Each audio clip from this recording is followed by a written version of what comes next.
Testing. Should be up. The volume, I mean.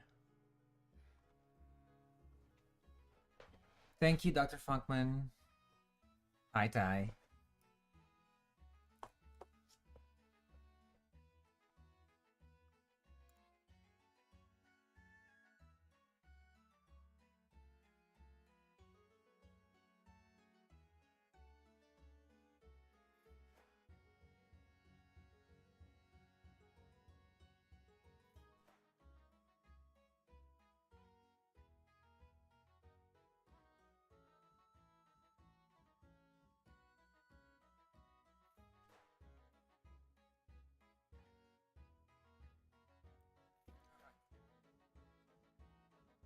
Got my tea. I got some crackers. And I got 55 Q&As to go through. Let's do this.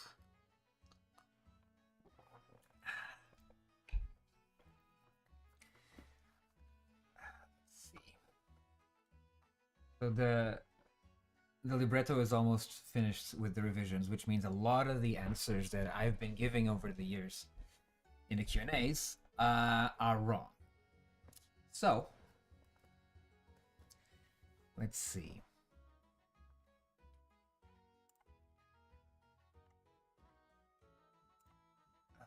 I should have noted down the questions. I might have notes on them, but I'd rather see the videos as they go, because I do write the questions on screen.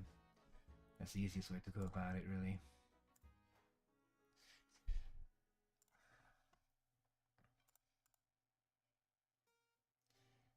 Let's go about it that way. So we got, what is Majora? In fact, I should just organize this by question.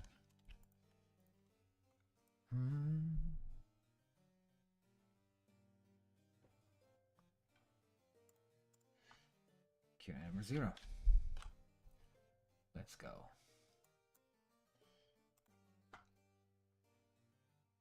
I can probably put the videos on the right. That way I can see everything at once. There we go. That works wonders.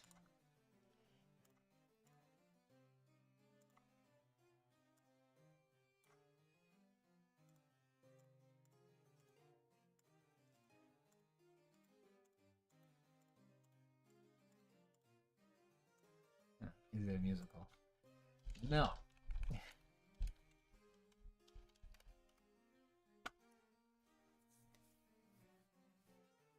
Hi, Dark.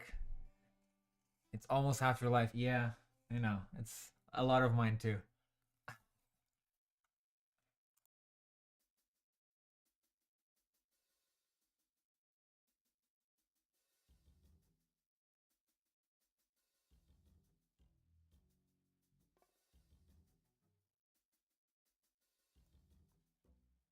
I mean, if the music is like a little background that exists, is not too bad against my voice. I can always make the music louder. It's been 84 years. Yes, it's been 84 years.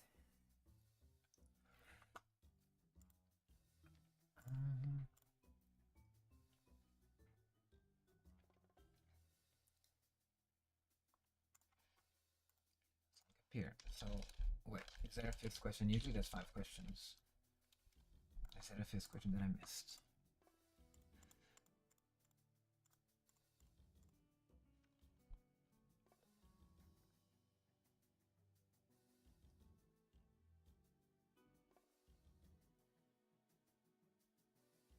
No.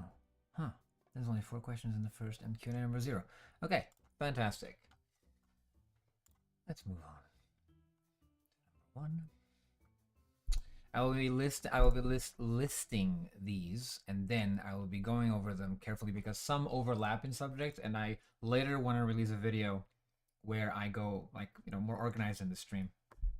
I got nothing to show for the 13th anniversary, so I'm just doing this.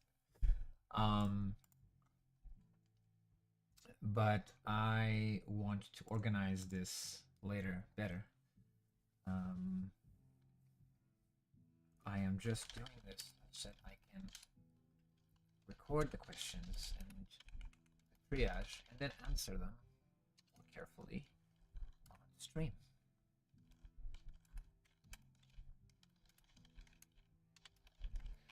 These, for example, these two questions are overlaps. Is link there? Will links deeds still be present? Like, same question.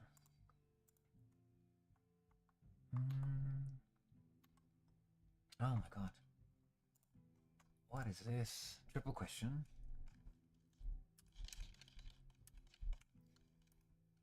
So it's centered around Cafe and his love and not Link. Correct.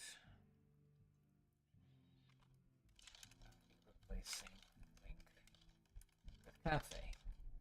No. What? Anna. And how Cafe interacts with it. Good question. I'll address it in a bit. The music can be a little bit louder. Okay.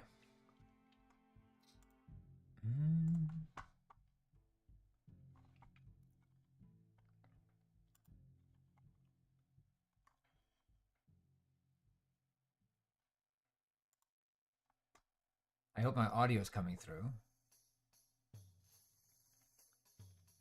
It is the face cam tie. That's why I asked.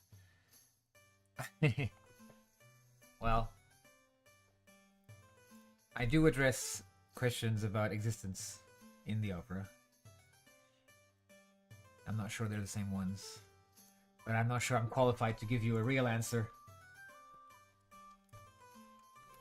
It's really legit. What a question.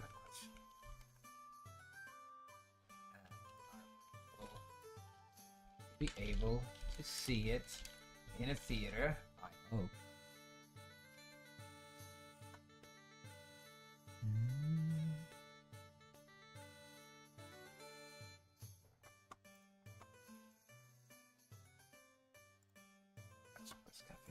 Oh yeah, very good question.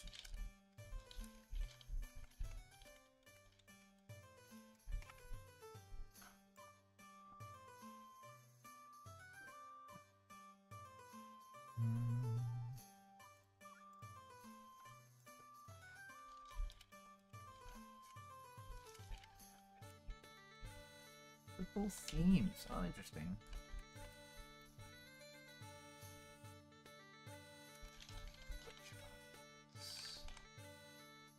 Good one. I can play them on the keyboard in a bit. All right, that was Q&A 1. Q&A 2.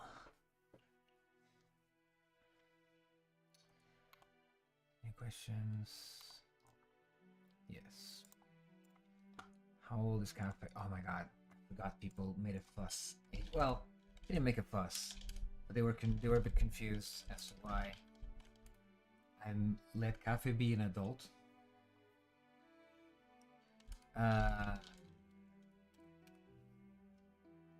As if him being a child was what was making him hide. He tells you in the game that he's not hiding because he looks like a kid. He's just upset that the mask got stolen, and he's afraid to show his face. So in that regard, I'm like, him being turned into a kid is just an extra humiliation. Honestly, I don't. Cafe is dismay.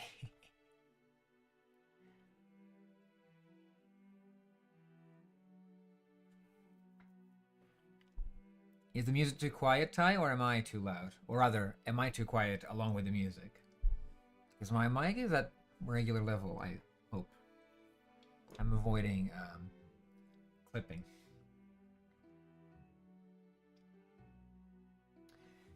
Why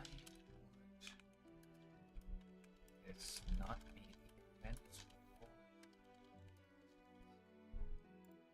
That's a question. It could be. He says I could be, or they say he. My guy. They say they could be overthinking this, and I'm like, yeah, probably. But So am I. Can you upload a longer version of the music? No.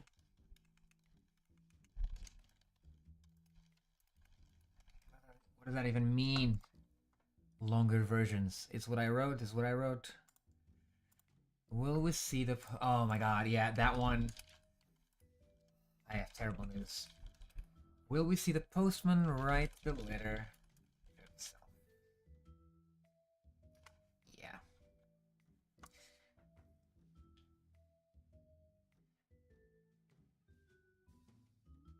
Hi, SNES. Am I quiet or is the music quiet? Or are we both quiet? Yes, Dark. It was super cool. 8 Gig Bits, who does 8-bit covers of things, covered one of my tracks from Hosasha. I think it's the first time anybody covers an original of mine. It's very cool. Oh, I'm quiet. Okay, hang on. Okay. Clearly something's wrong. Let me... How is this for the mic? And how is this for the music? Because I don't want the music to be like super loud, because if the music gets a bit loud, you can't hear me. And sometimes I mumble, you know. Okay. What's playing right now? The Crescent Moon Swing. Yeah, that can get... I'm not sure the music should be this loud. Just let me know if this is alright. There. Because sometimes I'll mumble, and you know. Yeah, I thought so, Dark. Thank you.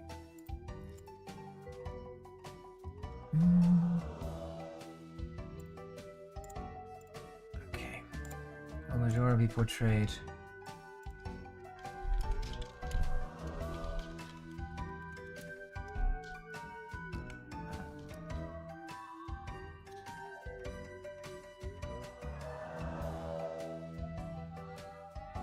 Huh. Portrayed. Roll. That's a valid question. There was actual music. It was music from the start. It's just that I made it very quiet. It was probably super quiet because it was playing in the little sound graph. It just, I suppose it's not going for like laptops and smaller things. They don't have a very good volume amplitude, so right. I must have. Hang on. I must have somewhere on my computer. After a while, I must have written down questions because I only start putting them, listing them in the descriptions after a while. And I mean, I can do it like this, but I can do it a little bit faster if I know. I have so many drives on this computer. I don't even know where half the things are. Majora Q&As should be...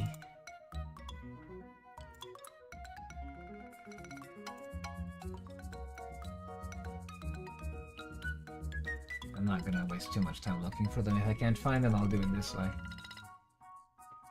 Majora Q&As, backups from stuff in the old computer. Maybe the desktop? No, they were moved. They were moved. And I am not going to start looking for them now.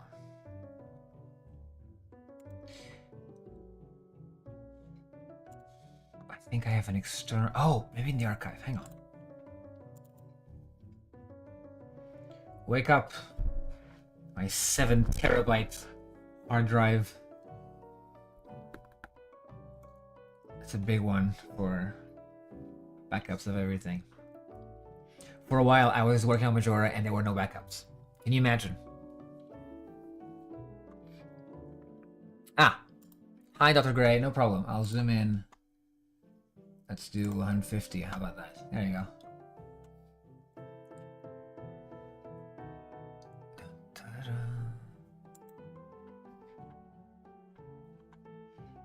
This lady has good music. Dark. You mean Winning Crescent? I think it's one of my favorites that I wrote for Horsasha.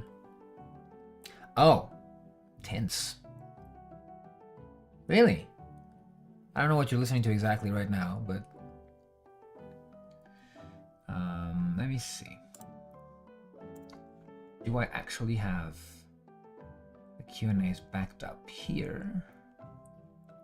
If I do, oh my god, so many old things in this drive. Yeah, it's somewhere, but it's not here. I'm not gonna waste time with that. I'm gonna extract them by hand from the videos. So, oh, by the way, any questions you guys have, I can answer them here too. That's the whole point. It's Q&A, Errata, and AMA. Yes, the thought of having no backups. Yes, it's tense. SNES the best asks, still thoughts about selling copies of the book of the compositions? I'm gonna give you a ballpark of how much it's gonna cost me to print the score. Like, or actually, a good score. Like, it's gonna be probably between 500 and 600 pages. So, making those books and then selling them, I don't think a lot of people are gonna be willing to. Like, you have to make you have to have enough demand to justify the copying.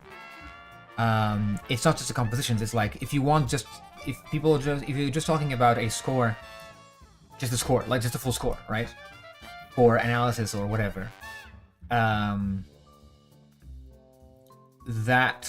would be doable, but it would still be expensive. Like, it's something that would cost, $100, $200 to sell, if not more, because it's a lot of paper. It's huge. It's tabloid size. It's planned to be 11 by 17 inches, which is the usual for large orchestra. We're considering 12-18. We're just starting the layout of the tome. The tome itself, the tome has the score, the costumes, the sets, everything. It's like a central reference document, and that is going to cost me per copy possibly no less than 500, maybe more per copy to make, because it's hardcover. It's like a proper art book with everything. It has annotations. It's meant to be like a central reference document. And from that document, there would be an art book separately. There would be the score separately, and there would be the libretto, which is the libretto is just a fancy Italian text for the script. The thing is, these are supposed to be work documents. So the tome is like the general thing, but if this is ever going to be staged, the stage director has the libretto in his hands. The people who are responsible for sets and costumes for reference have the art book, the concept, and it will cast, because the art book would have the character list. The character list has recommendations for the ranges of the singers, exact.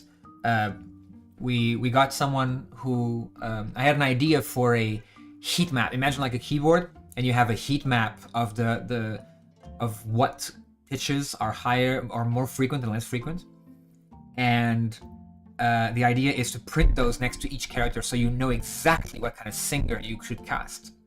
It's made to. I had that idea, and I don't know how to program. I couldn't do that, but I found someone who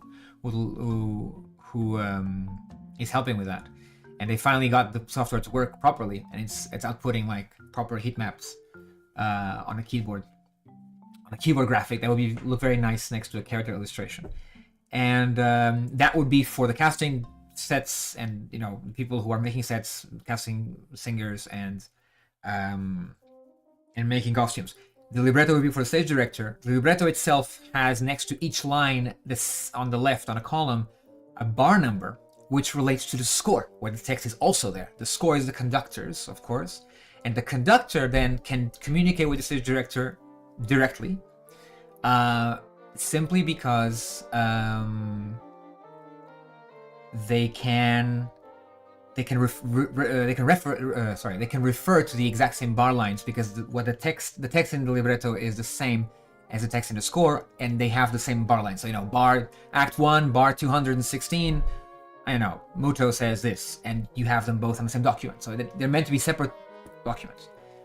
I think because of the size of the work, the only thing likely to happen is materials would be rented, which happens often with music that still has copyright of its own. Which is, if a company, opera company, is interested in performing something, you rent the materials. So you rent the score, you rent the art book, you rent the thing, and you rent the parts, because the parts are tons of them. It's a huge full orchestra, plus I don't know how many soloists, between 13 and 26, plus choir, and it's huge. So if I ever plan on actually selling something, it would be only a full score, and it would be something that if people really want to, they could spend like a lot of money on. A lot of money, it depends exactly on how we decide to print it. We can print, simpler, but it's too early to tell, basically. How am I doing, Ty? I'm tired, and I've spent 4 months trying to solve a problem in the text that has delayed me. I've been delayed by 7 months this year. Act 1 was supposed to be finished by now. It's not. And I'm upset, but what do you gotta do? I'm not gonna stop. So that's how you gotta go.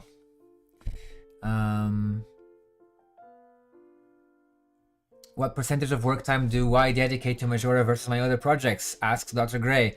Right now, all of it. Because right now, I have no other projects. The last thing I did was a Golden Sun arrangement for the Pixel Mixers community album, which I made back in March. It came out recently. You can see it on my channel. It links to the actual album. It's very cool. Everybody did fantastic arrangements. And I was very lucky to have 5 real musicians to help to participate to actually record in my Golden Sun arrangement.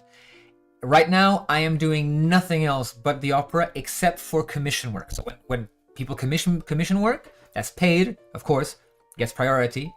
Other than that, it's just the opera, which is what's making it more upsetting that the last 4 months I haven't written a note to put on the score properly because I've been sketching and sketching and sketching.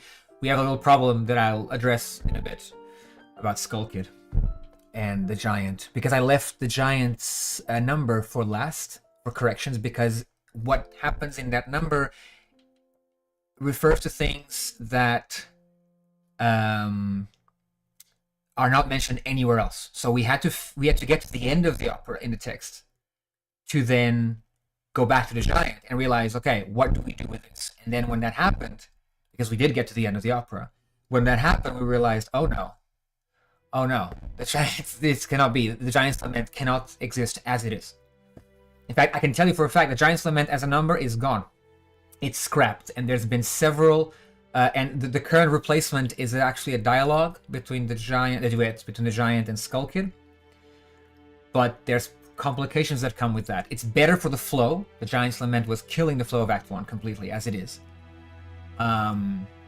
But, there's other problems pertaining to Skull Kid, because the opera is essentially not about Skull Kid.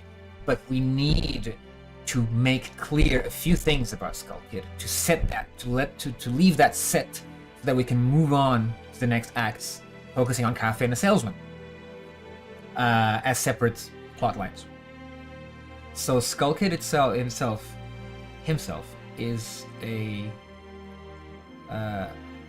tricky thing to solve without bogging down the flow again.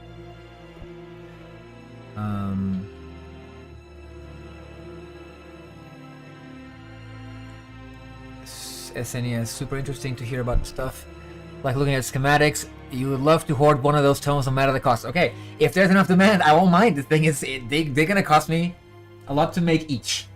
So for now, all I can do is their materials for work, and then we'll see. We started layout projections, but the only thing we can train layout on is the prologue, which is the only thing finished on paper, the only engraving finished. The engraving for Act 1, I was not expecting it to have it done this year, but I was expecting to at least have the audio mock-up. Like literally in August or in September, I could have finished the entire audio of Act 1, and I could be already like a quarter into Act 2, if not for this little snag of Skull Kid. Ty says, as long as oath to order is still recognizably referenced. Oh, yes. Oh, it is, I assure you. Because the oath to order is it appears all over the opera, and when the giant does appear, which the giant does appear, it is there, 100%. Yes. The oath to order. I think I use almost all the soundtrack of the game. And the only theme right now that is on the fence, I mean, there's a bunch of other themes that don't show up, obviously, but the only theme that's now on the fence is actually the introduction theme. When the opening theme, when Link is riding through the woods. I think it's a very nice theme for something pertaining to loneliness. Like, because Link's theme is, the Primitive Field theme, the Zelda theme. That's Link's leitmotif. Link is not in the opera, so forget that. But that opening theme is very interesting because it does. If you notice in the game, that theme plays when you start. In fact, hang on. I can play it here. Let's do an ADHD stream. Let's go. Let's jump between subjects like crazy. I'm gonna kill the music for a second. That's 25. What's the volume? Okay. If I turn on desktop audio, can you guys hear this? Hopefully, I should make it a bit quieter. Hang on. Minus 7. Yes. Let me know if the keyboard is sounding.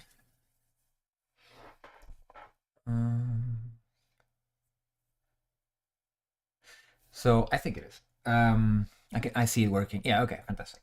So when you come in, when the game starts, you have that theme which goes. I don't have a pedal. Sorry, it's gonna sound very bare bones because I don't have a pedal for this little synth. It goes.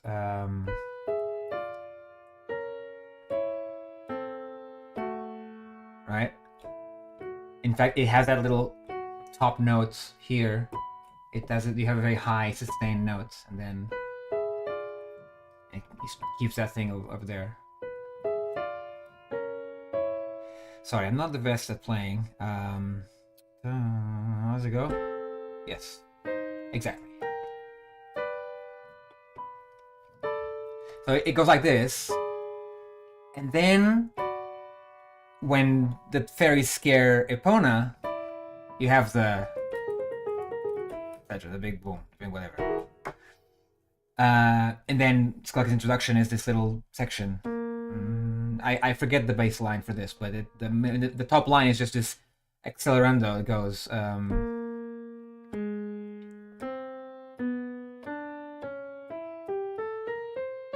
It stops there, and there's this big. I think there's a big dissonant chord there, and it goes up and up, and it hits.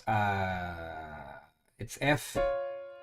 Yes, the bass line. There's a dissonance there somewhere. The bass line goes down chromatically. And it's almost, interestingly, he almost arrives at Majora's theme, because Majora's theme starts with B flat down here. So it's this. That's Majora's theme.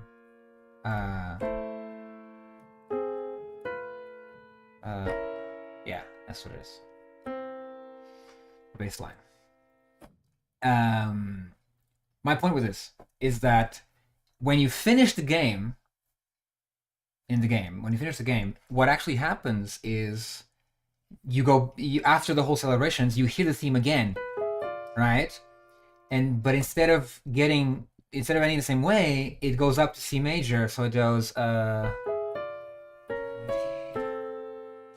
fuck, where is it? It's not quite this. It's supposed to. It ends on a C major. Yeah, something like that. I forget how it goes. And it ends on a C major. I know that for sure. I forget how it gets there. So it's almost like it starts with that whole thing about Link searching for Navi, and it just ends up like into trouble. And when we start over, everything's fine. But it's also connected to the drawing that they do, that Skullkid draws on the stump. See you, Dark. No problem. So when Skullkid draws that on the stump, it's like he made friends and everything else. So it is a search for a friend, etc. The whole connection is like it. It seems to me that the theme seems to be about loneliness and searching for something, and then when there's a resolution, it's found. It's found. The friend is found. Everything's fine. So if I use this theme, it will pertain specifically to Skullkid, which I can use, but I'm not sure yet if I am going to. What I know for a fact is that Skullkid scribbles, like the little drawings he makes everywhere. I'm going to turn that to 11 because those are very useful for context without saying anything.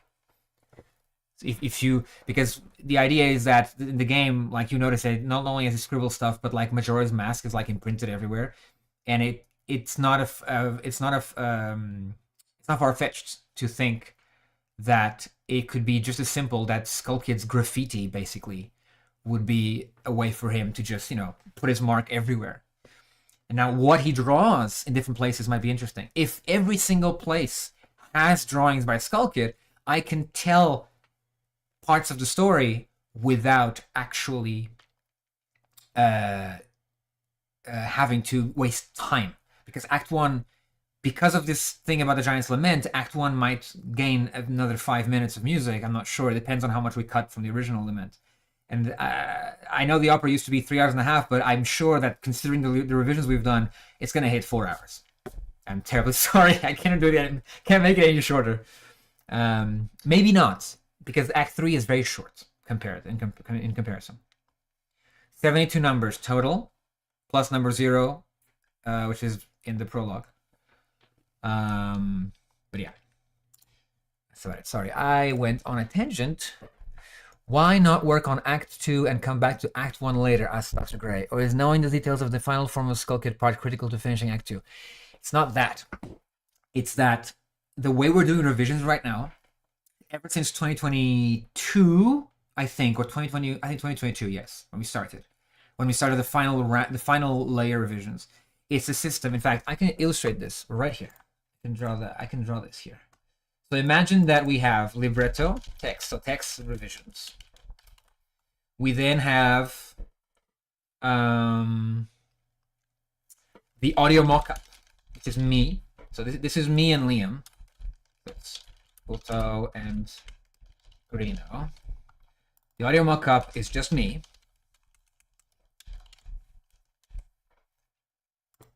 And the what do you call it?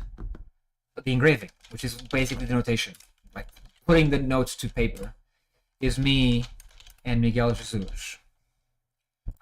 So basically what happened is when we started a system where we do revisions in 3 layers. So we start with the text.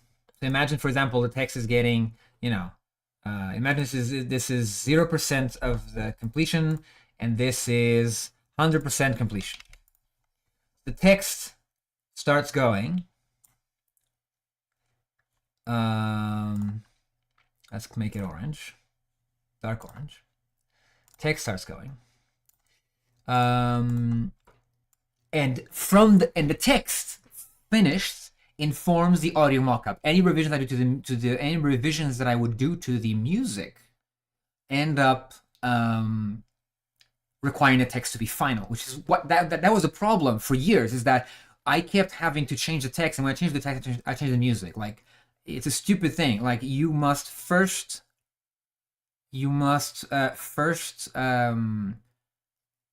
have your text be final, which I didn't do because I was an idiot. I was 22 when I started this project. I'm 35 now. Never start a megalomaniacal project when you're 22. So text finalized. Only when that's finalized do I do the mockup. The mockup is what you are hearing when I post instrumentals. Ever since August of last year, I think I started posting instrumentals. The Salesman's Tirade specifically is an exception because it starts very. It's a bit from Act 2, but it is informed by a librettic detail that I already knew what had to be final, a text detail.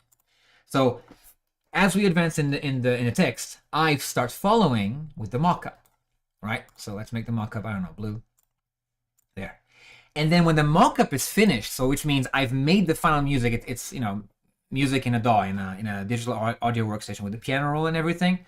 Like I can, the things you hear on YouTube, the instrumentals are directly from there. Like it's what I removed the voice. I removed the voice stand-ins, because they sound like Banjo-Kazooie voices. They're just doing and oh, and I don't care to refine that, because I just need the voices to be heard in the texture to know whether it's to have a ballpark of how it sounds in the texture, like how a human voice sounds in that context.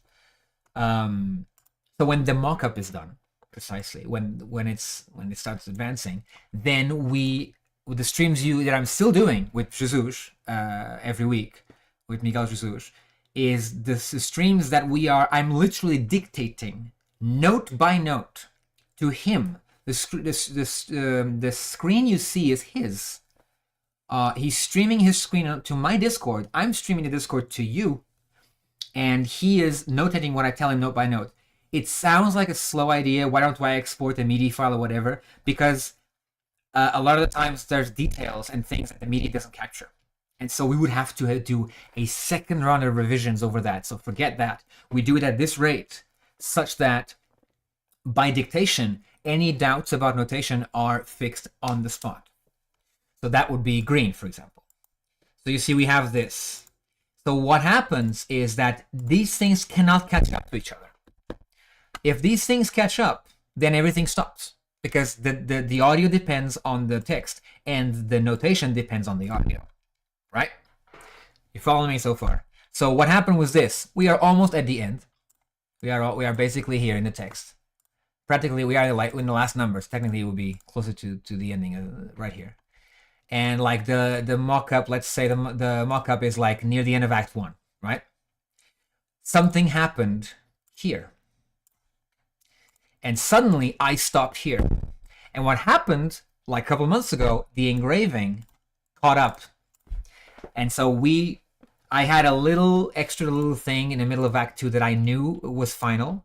So we jumped to that right there to finish it for the last couple of months. And now we're done with that, and I'm still not finished with this. So that's what's upsetting me, is that I'm stuck here, but I cannot let it be stuck, basically. So I have the next week, I'm gonna have to brute force this in some form, make a decision and go with it, because I've been thinking far too long about it, and it's too difficult. I think it'll be fine. I'm just being a bit of a perfectionist, but the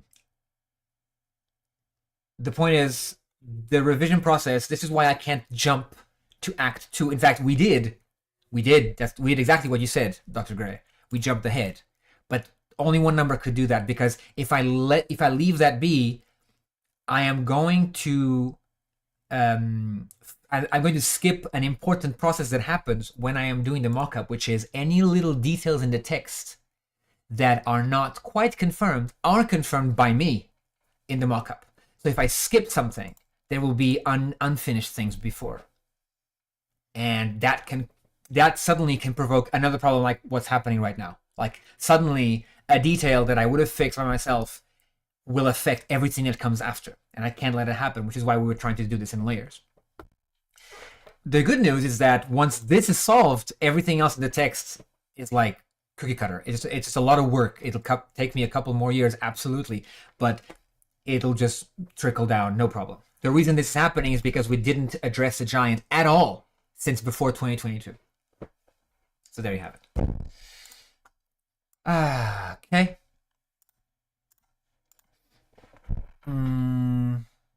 When should you start, Ty? It's more like, if you start, know the mess you're getting yourself into. SNES says, I truly appreciate that you darkened the theme to your Excel sheet. It's not really dark theme, because the dark theme kind of changes some of the colors, but I made it dark. I painted it black. Yeah, here. It's good for the eyes.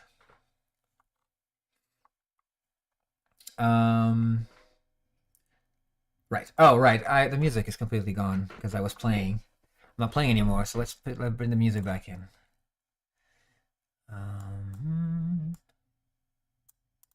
There we go. Music is back.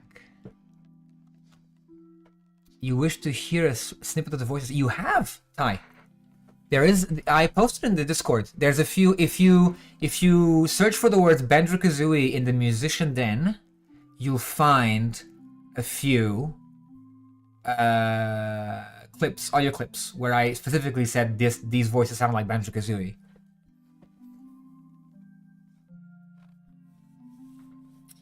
SNES asks if there's any way I can think of that would speed up the process of completing this, or is this a case where adding too many cooks to the kitchen actually slows things down? Any more people is going to be a mess. Now, however, there will be a sudden acceleration in notation, in engraving, because the engraving is slow. Because the person currently helping me with text, Liam Greeno, is a percussionist and also a musician. They just happen to also be a walking encyclopedia. They help me a lot with bouncing ideas back and forth, and they're very good. Like, English is not my native language. It is his. He is an optimizer, which helps. And then we also have a very good writer. We have a few writing advisors, but we have one that is very present, R.H. Grund, who is a writer himself. And that was actually, in 2021, I sat down with him for 2 weeks, and I said, look, you're a writer, a proper writer. Can you sit down with me and look over the entire text of my opera, and like, we're gonna jot a bunch of things. In fact, I probably have it. Where do I have it? Do I have it at all? I don't think I do, but I should. The text. Oh, it's in the drawer. Hang on. I do. It's a big box of text. Where is it? There you go. This libretto, you probably can't see enough here. This libretto is scribbled to death. Every single page covered in scribbles, and even like stuff we had to add at the back. And even these things are outdated. The thing is, these were references. This was a 2-week revision, that like a crash course revision, where basically a proper writer pointed out the issues that existed in the opera, in the text. And I picked that up, and I said, I got Liam, and I said, we gotta look over the entire opera from the start with these ideas in mind, plus the things we know we want to revise. And that's what's been going on ever since January of 2022. And we're done. Like, we are at the last number. Like, there's a few tweaks to 2 numbers, which are just rewritings of the same things, just better. And this issue is Skull Kid right now, obviously. So what's going to happen, however, is that because he's a musician as well, a percussionist, a timpanist specifically, when we're done with the text, he will be instrumental, no pun intended, in helping us accelerate notation. Because I'll do notation with Miguel Jesus, and I will do the dynamics inputs, which is also is an extra step of notation with Liam Greeno. So basically, I keep saying double names. It's Miguel and Liam. There you go. So basically, our notation, the engraving process will accelerate exponentially, which is good because it'll probably match the mock-up speed, because the mock-up is much faster than the engraving. Like, the text is faster than everything else, but the mock-up, the audio mock-up, is considerably faster than the engraving. But the moment that he is no longer needed for text, those sessions will become notation sessions as well. Hi, Otaku. Any more people would be a mess. We do have proofreaders, though, actually. If any of you are proficient in instruments, by the way, in a Discord, we have a chat specifically for proofreaders where I send parts to people when the acts are done. Of course, no one has seen a part ever since the prologue was done, so that was last year. It's supposed to be finished Act 1 this year, but, you know, life happens.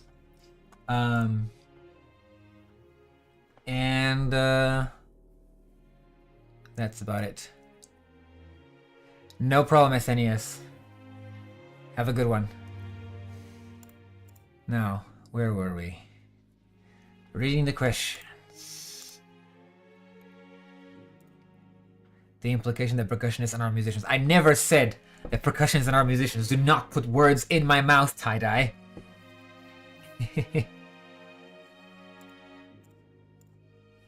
Now, do some percussionists not know how to read music notation?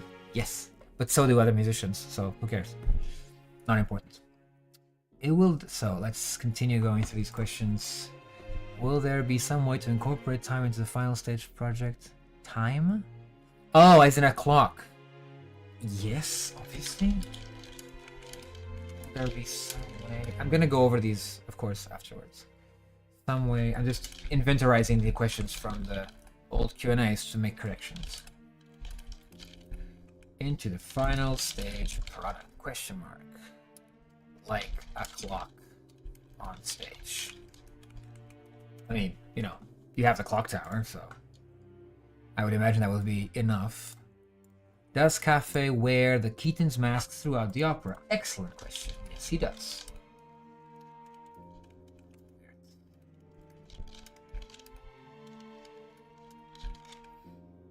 Oh, hi, Liam. There he is. The one I was talking about. My co-librettist and percussionist. And very soon, my co-notation streamer when we're done with the text. I was explaining to everybody the problem that everything's kind of stopped at the moment for well, not everything, but the engraving is about to. The text is because of Skull Kid. Did not go into details, but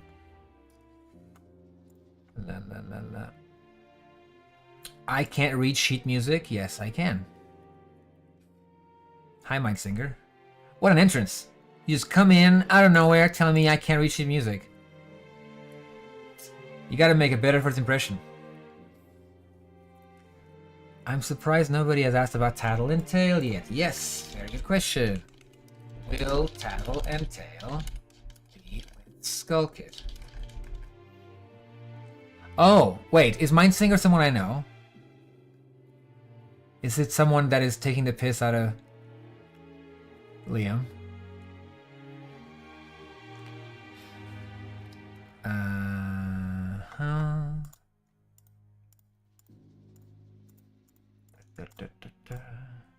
Are there any aspects of the opera you wish to include but fear you might not be able to? Oh, so many!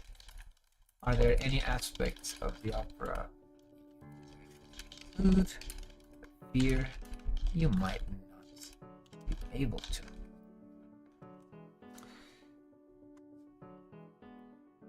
Hi, Mindsinger. I'm not sure. Wait. Are you Liam's friend, like, that I know that came to the Discord already? If yes, yes, I know who you are.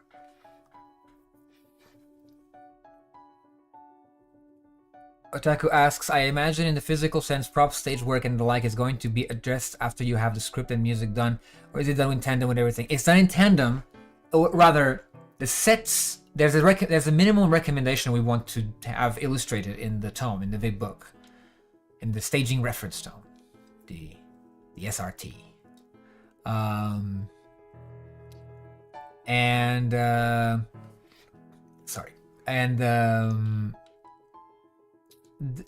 we have those in reference. We have those as, we have those as references when we're writing the script, the libretto. So those things have to be taken into consideration to guarantee the feasibility of certain things on stage. Because I already do a few things that operas don't usually do, which is change locations, change very large sets very within the same act. I mean, it does happen, but it's an extra thing, and there's a bunch of effects, and we want to use a lot of UV light. And so those things come into consideration. We have Cafe's Dream is an 8-minute dance sequence, which is entirely scripted already. Not the details of the choreography's movements, but specifically what is supposed to be happening. The choreographer takes care of that, of course, but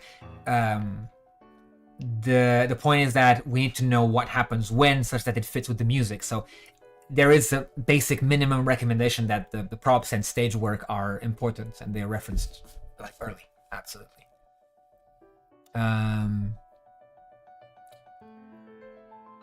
You saw a post and your brain pinged acceptable target. Okay, yeah, I know who you are.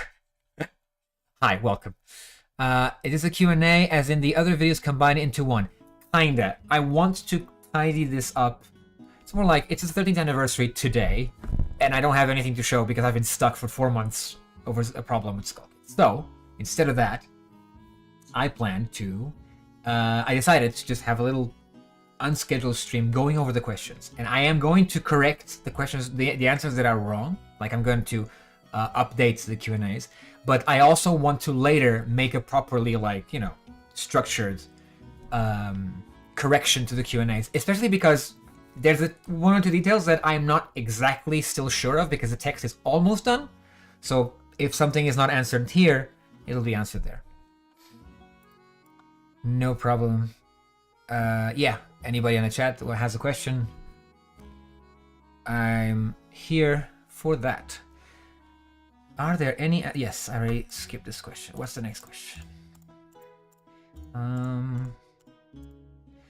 Wouldn't talking about Pamela and her father also be considered a tangent? Oh my god, it kind of has changed so much. For the better, mind you.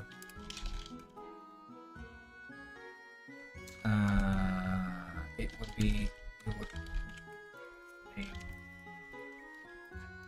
Romani and Kremlin. Yeah, it is a shame, but that will stay the same. Anything else? No. Okay, Q&A number 4. We have 50 Q&As to go through, my friends, so this is going to take a while. That's 250 questions. About-ish. Do you plan... Whoops, what did I write? What did I click? Everything's fine. Everything's fine. Okay. Do you plan to add translation tips for a Portuguese version? What question is this? This is old. Let's start from.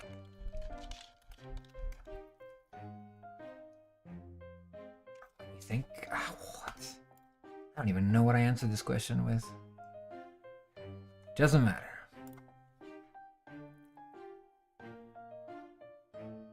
I wonder how many demos you're going to release. Ah, well, so do I. How many demos?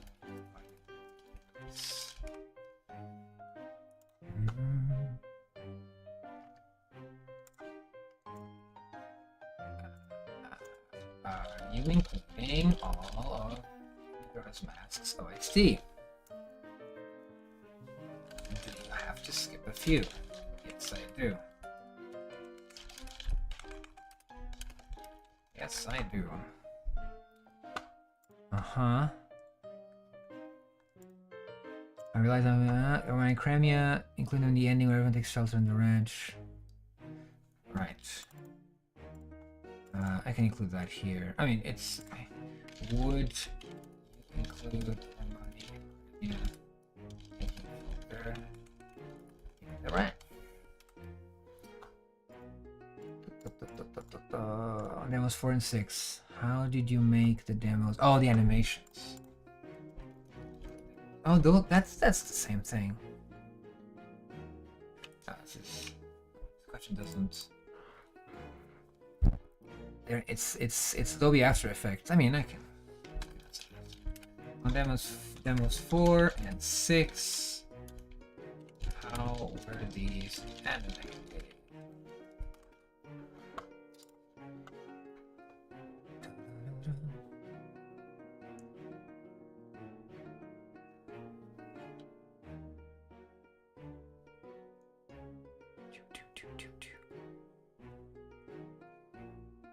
When will we get back to LP content?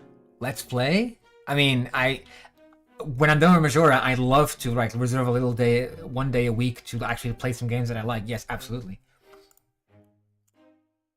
Play some Crusader Kings or something like that. There we go. All right, Q&A number 5. 45 Q&As to go. Shoot me, why don't you? I'm curious if you will be using all 3 variants of the Clocktown theme throughout the opera.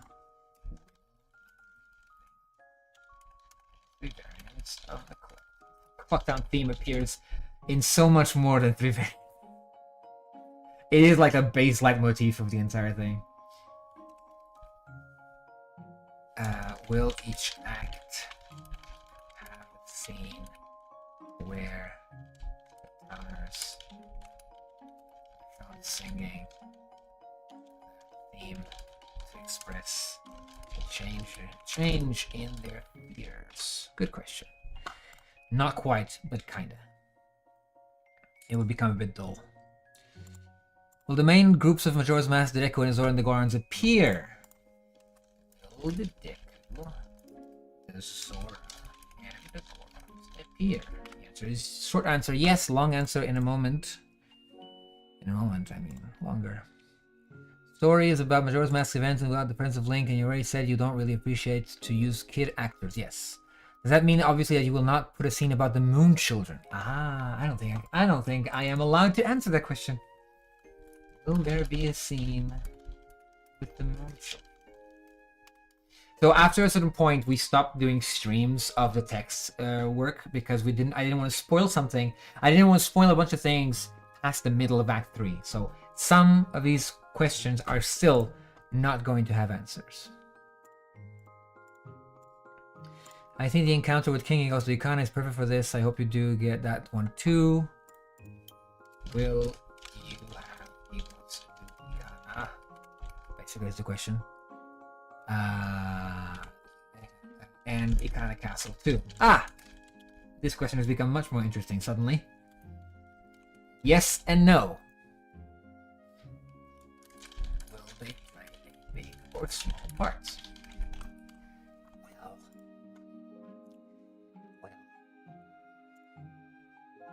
We'll see. What does Cafe take away from this meeting with the giant? Cafe? Right. Right. It's because it happened when he was... Yes. What does Cafe take away from his meeting with the giant? Well...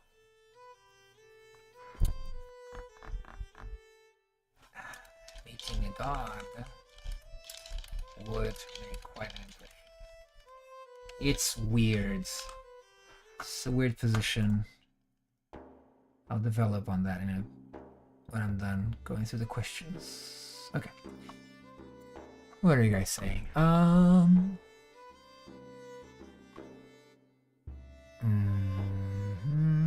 Wilds. Liam, yes, Liam is the one who bullied you into Outer Wilds. Percussion. There's a what? Oh, Outer Wilds. Yes. Yeah, I haven't played. No spoilers. Spoilers for Outer Wilds in the game. You guys are banned in the game. Sorry, spoilers for Outer Wilds in the chat, and you're banned. There you go.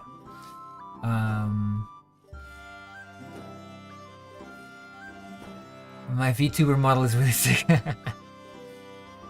Yeah, I'm in Christmas mode. I have my my skulls for Christmas sweater, my skeleton shirts. Oh, you can't see it well here, and skull and crossbones pajamas. So I'm in full attire. It's the nightmare before Christmas. Okay.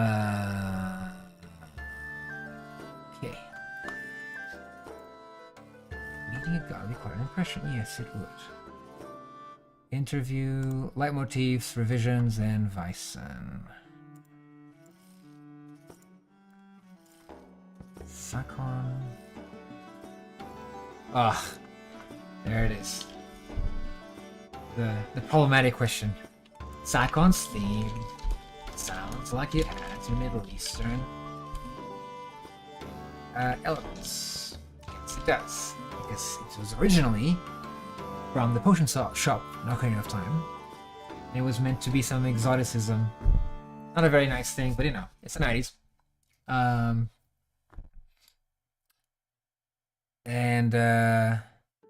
It is not so necessarily Middle Eastern. It's a mix of some Indian styles and other things like that. And I just use it because it's the theme for the Curiosity Shop, which is where Sakon goes. Sakon has no other themes pertaining to him. So because he goes to the shop, I made that his theme. It does lend itself well to a bit of a shady like vibe, but interestingly, not because of the Middle Eastern elements. It's because the melody line is very loose. You could do the same with any other scale. It's just minor. Just happens to be a harmonic minor. That's not what makes it sneaky, honestly. I don't think so. Will the Deco Princess appear? You know the answer to that question. Will the Deco Princess appear? Or will she go unsaved? Not only is she saved, she doesn't need saving in the first place because I have to change something. I changed so many things. The purists are gonna be angry at me. But this is fanfiction, who cares? As long as it works.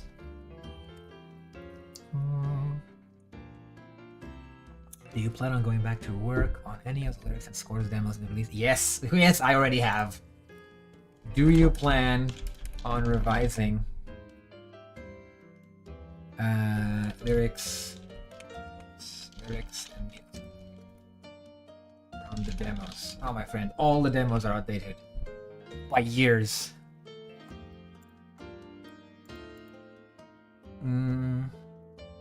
Which I think I already say anyway. Why is Captain Vincent a girl? Like, oh my god, stop asking this question. I'm joking, this was... At the time, people kept asking. Right now, nobody's asking that anymore. Why is Captain Vincent a girl? It's called a trouser roll, operatic tradition, and I needed the mezzo soprano to not clash with the tenor. The character is still Bison, the young man. That's also, by the way, why he has that voice. He's supposed to be a young man. Well, younger than Muto, at least. What's Majora? Oh, the Majora questions about the Majora demo.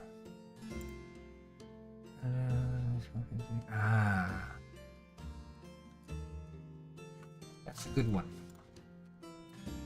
Do you have an idea of how old the person playing Skull Kid be, considering there would be a height difference?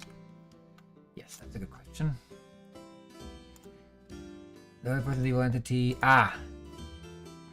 Yes. So Majora itself is the entity in the mask who slowly possesses. Whoops. Skull Kid. He is just a puppet. Basically, yes. Will the Deku Butler's son be alive in this version? Well, short answer, no.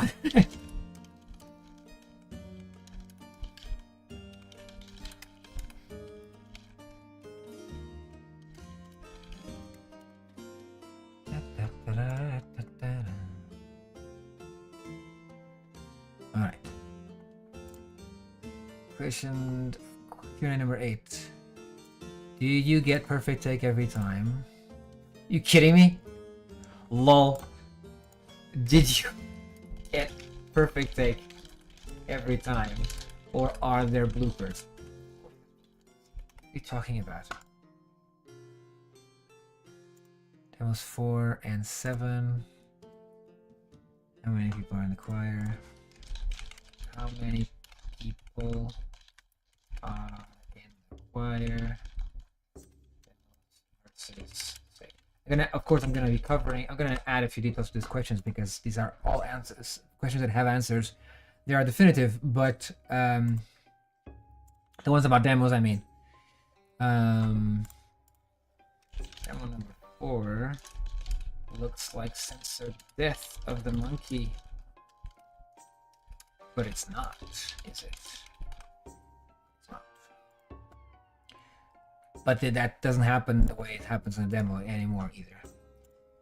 Will the opera be in chronological order? Yes, of course. Yes.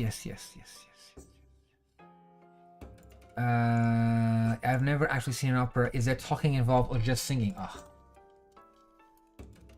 It can be whatever you want. There's two versions of Carmen by Bizet, where one version is with sung recitative, and the other one is just spoken text. So I will specify when there has to be specifically recitative or specifically text. Is that all? Yes. Nothing is ever good enough. I forgot about that line. Masks and characters. Will you include more math? Ah, yes, I will. That's a good question. Will you include more math besides Majoras, Ketons, and the moons? Yes. Oh, and the sun, of course. Suns. Short answer, yes. Since Majora is going to be a character in the opera, are you also going to make up something regarding her origins? By the way, it's an it, officially, in my opera. Even though it's supposed to be a soprano. I mean, if there's a fantastic, super high coloratura male soprano, no problem. So the range is the range. It does not matter. The entity itself, at least in my regard, it's an it. This Majora is going to be a character in the opera. Okay. Are you going to explore Majora's origins? Or is it just a character? Good question. Short answer, I'll tell you in a moment. Will Cap is a good friend, the Curious Man? Yeah. This is the thing I regret the most, is having to delete the Curiosity Shop Man. And worse, I fused him with another character.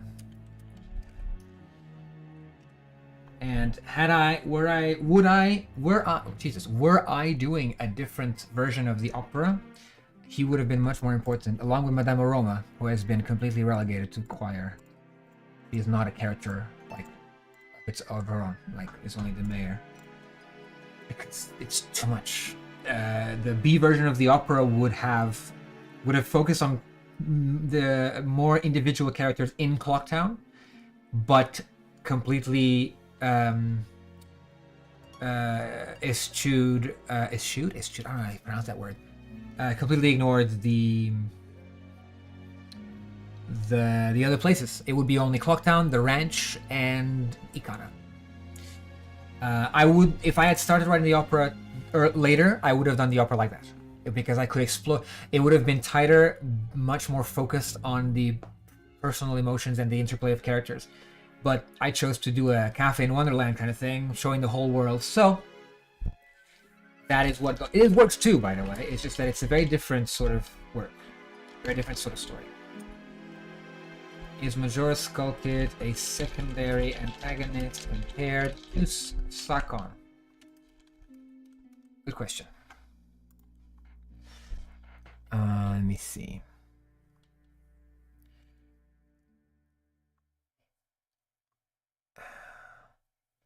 Outer Wilds, Princess Peach. Oh, the vocals, the Banjo-Kazooie vocals sound like the vocals in Princess Peach. Really? They didn't have a real singer for Princess Peach? No, really? They could have sampled. I mean, that's the problem. It's sampled singing. Favorite theater show? Asks Otaku. I like Sweeney Todd. Stephen Sondheim is. I'm assuming you mean musicals, of course. In operas, I mean. For opera, I prefer so many things. I like The Barber of Seville by Rossini. I like Benvenuto Cellini by Berlioz. Another one escapes me, certainly. Ballets, I like The Rite of Spring.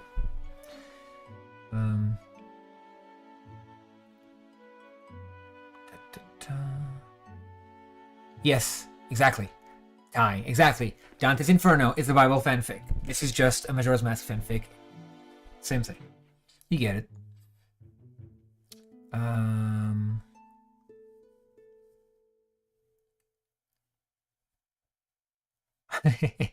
How did Vicent source her HRT in Termina? Asking for a friend. Nice. Let's... Everything ready to be seen. Imagine the beginning of the opera and the sign saying, this is not canon. If you don't realize this, you're a poor soul. I mean, people will know. The thing is, the opera is made for people who don't know anything about the story. That's why I have to establish a few things clearly. Because if I were coasting on just catering to fans of the game, this would have been much easier to do. I could have left a bunch of things as subtext and just gone wild with other things, which is what fanfic does. But in this case, this is sort of a fanfic that is trying to redo, re-show, and re-explain the things that happen, plus focusing on someone different with a different set of events. So it's complicated. It's Schrodinger's fanfic. Will the included masks be only based on the ones in-game, asks Otaku. Yes! With an exception. We would like to honor Mr. Iwata. And the salesman has a bunch of masks on his backpack. And it would be interesting as a little Easter egg to have Iwata's face on the backpack. Only if Nintendo authorizes it, of course. We have a fallback. The fallback is the Mask of Sense, I believe, because that was his Chinese zodiac, I believe. He is pig, boar, whatever they call it in the zodiac. So we found, okay, if we need a fallback, it has to make sense. What does make sense? Nothing makes sense. Let's go with that. We also have a fallback if we can't do Mario, we can't put Mario on the backpack like he has in the game. We go to the circus leader's mask. It's just a guy with a mustache there. And a bunch of other masks on the salesman's backpack are just based on favorites of ours. It's not about what they look like in the game because it doesn't matter. So my wife's favorite mask, the Bremen mask, is on it. My favorite mask, the Mask of Truth. I think actually, you caught me. There's one mask on the salesman's backpack that is not from Majora's Mask. It is Ravio's hat, the little bunny, because it's a bunny hood, just purple basically, and it's a reference that our concept artist Katrin liked. So when she drew the salesman, she put the Ravio's mask, Ravio's little bunny mask there, and I said, "Oh, that's cool. Leave it there. Looks nice." And there you go. When will I release the Romani Ranch cut? You're kidding, Cal. You think you're kidding?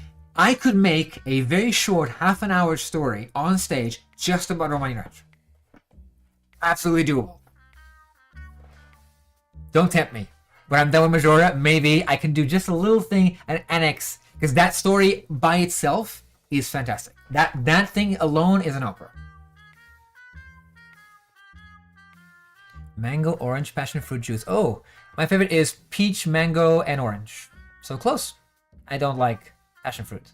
I don't like peach either, but in that mix, it works. So there you go.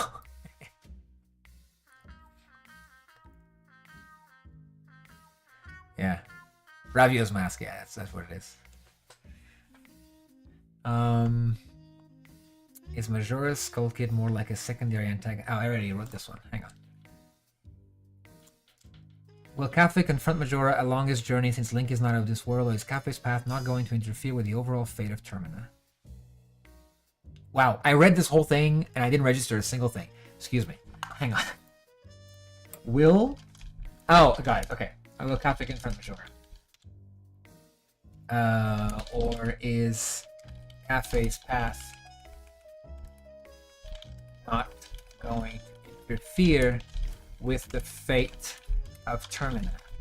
Yes and no. Once again, a question that requires clarification, which I think is almost entirely correct in the original Q&A, but still. Oh, the humanoidity. Q&A number 10. Will only humanoid... Ah, yes. I can even show you this. I can show you this on stream when I get to it. Will only humanoid characters be in this, How do you plan to represent stage? Fantastic question. I mean, you've seen it already. You know what the king looks like because he is, and the princess, because they are in the instrumentals for the Deku Palace. The Deku is called Deku Sacrifice now, and the Swan Quartet. You see them there, and you can tell they look like people. Very Mayan inspired. Because we chose to go with first things that don't impede the singing, something that makes it easy for singers to just sing. So no masks or things like, you know, the Deku would have a pipe in their mouth. Like, are you kidding me? You're gonna have me make a whole choir unidirectional, like singing through a pipe? Don't do this to me, okay? Just don't. They all look like people, but we made them look like people from different places, which is kind of what it is. They're different worlds, different places in Termina. So the Deku look like Mayans, the Gorons look like Nepalese. The Zora look from a particular era of Japan, I believe. The canons, it's complicated. We found out actually, if you go look for traditional Tibetan attire masks, you will find a statue of a demon with 3 eyes, just like Twin Mold. And there's another old statue that looks just like Igazu Ikana. They got inspired by a bunch of things around the area, around Asia. Like, it's very cool. You can see the inspiration in all of them. So the canons are based on Tibetans, basically. Bison could be voiced by a countertenor. No, they couldn't. Because Bison goes higher than Salesman is a countertenor.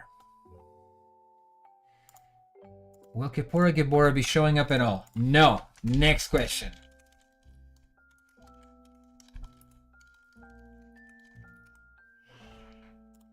Where are we? What other characters from Ikana will appear? Good question. I'll tell you later. What other characters?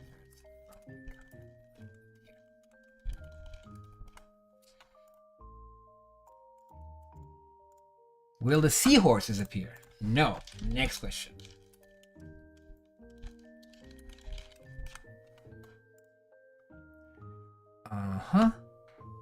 Organic development. Oh, this is just the Q&A where I explain how the theme is developed. Yeah, I can do a great video on the Salesman's Tirade. That entire instrumental, that entire number is based, like 99% of its DNA is based on the Song of Healing. And I can break that down when I have the time. Will Sakon be a main character? Yes. He's the guy who stole the Sun Mask, obviously. Are any tunes from other Zeldas going to make it in there? Oh, that is a good question. Because Majora's Mask quotes tunes from other Zeldas. So the answer is yes and no.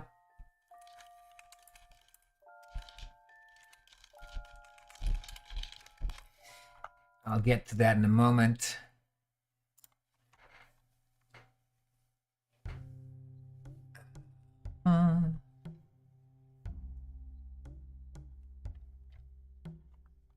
Cafe confronts Majora about its extended car warranty.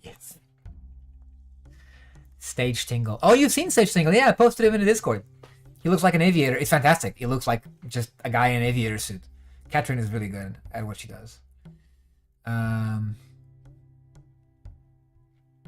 If you join Discord, Otaku, you can see him. I posted him. I mean, you guys just have to look for it, but I think it's in the lobby, maybe? Or in the dump channel, maybe. I don't know which one it is. Will they be in shades of blue, asks Otaku? You mean the Zora? There is blue, but there's not just blue. I'll get to some illustrations in a bit.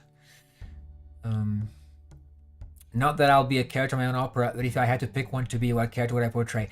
No hesitation, the Poe Collector. I'd love to actually cosplay him one day. I have the physique. I'm a stick already. So all I need is a hood, a big bright red LED and a stick. My legs and my feet are already all gross and gangly, so that'll work fine.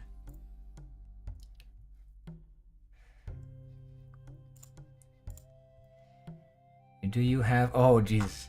Do you, do you have any estimate as to when the first draft will be finished? Excellent news! It is finished, but it was finished years ago. Because this question is from 10 years ago. Oh boy. Are there plans to cast children in the opera? Interestingly, yes! That was not the case a while ago. But the bombers have become important. They also look like little Oliver Twist little guys now. I mean, not literally, but you know. The clock town is made to look a bit like your regular town. So the kids are like kids. Oh, there's the question. Are you really that thin? Or did you use an effect to be the undead in demo number 3, I think? It's number 3. Yes, I am. I'm very thin. I have a few digestive issues that contribute to that. Oh my god, huge question. Huge question. You previously stated that Cafe is not a hero as Link is, and he is therefore unable to travel to places like Goron Village and Zoro Hall. However, I find it difficult to believe that he's able to reach a kind of canyon without a hook shot. Oh my god, no. Don't give me technicalities. How does Cafe reach a canyon without the hook? The answer is very simple. I don't need him to need the hookshot. The thing is, a canyon is just a canyon. The sea is underwater. The mountain is frozen. Clearly, there's a weather and climatological and topological problem there, which in the canyon there isn't. So you know, yeah. Even in the game, he just teleports there. It doesn't matter. Will he be collecting items to help him along his journey? Oh my god, my friend, this is not a video game, my friend. It's not a video game. This is an opera about a video game. I have to adapt a few things. How will the voice distortions of Majora's aria be handled in the actual opera? Same way I already explained, but I'll explain again. How will the voice distortions be?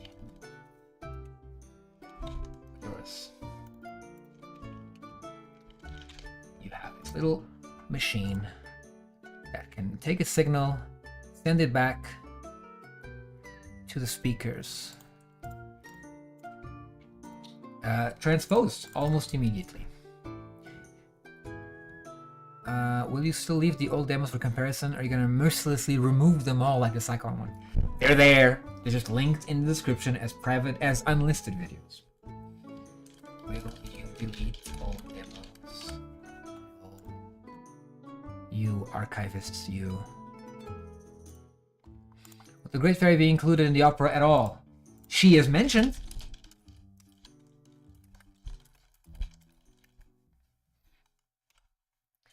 Cafe. Oh, that's actually important. Cafe said he was on his way.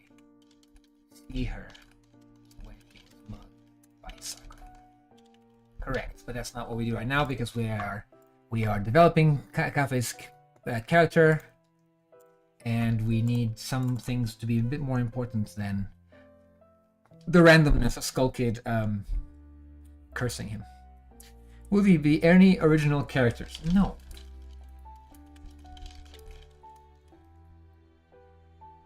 I know what the question was there. There are more people in the Clock Town demo than there are in the game. Yes, the outfits of the 20 so people of the Clock Towners are meant to be remixed and as in redone differently to make up the whole ideally 50 people choir. So it's almost double basically. So you basically have variants of the same character because they're just choir. It doesn't Guns, links, and surprises. I liked how I titled these. Since Link doesn't appear at all in the opera, would this be considered tragedy? Is the moon going to fall? Would everyone just sort of die? Wouldn't you like to know? Since Link is not in the opera, the moon fall, and will everybody die? Question mark. Wouldn't you like to know?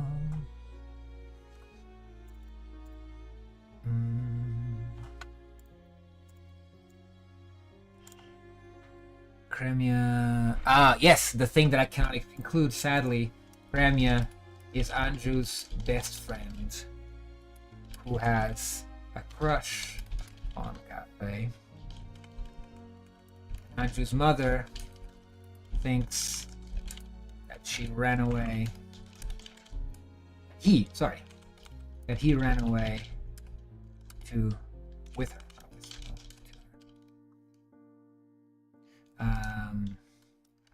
There should be a connection.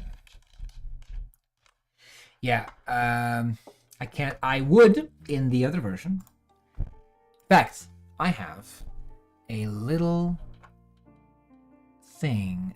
What is it? That I always thought about this. Bear with me for a second, because this is my headcanon, my fan theory, but it's based on something. And I always wondered when Kremia talks about that situation in the Romani Ranch. There's a very interesting detail that I think a lot of people it goes over a lot of people's heads. It might not be the case, obviously, but let me see if I can find it. If I can find it, how do I find? How do I find my common history? Is it? Oh, it's in my history. I'm stupid. I'm stupid.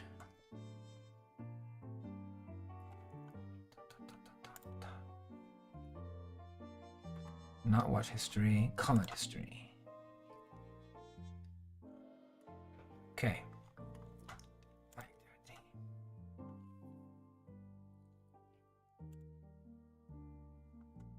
Can I find? No, the comments. Oh my god. Sorry, I'm a bit lost here. Hang on.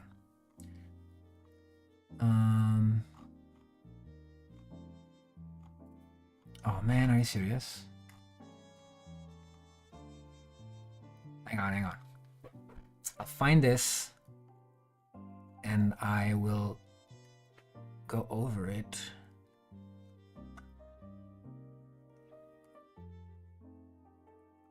From du Roi.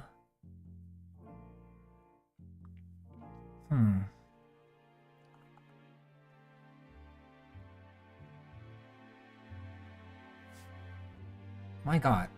I thought I wrote fewer comments in this. Who? Aha. I'm almost there. Hang on.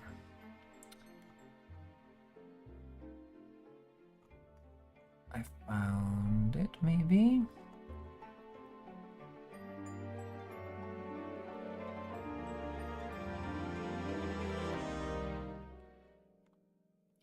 Dear God.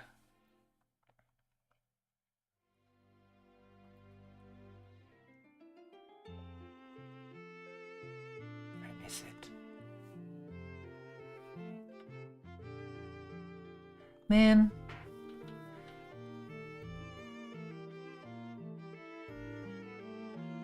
Can't be that old.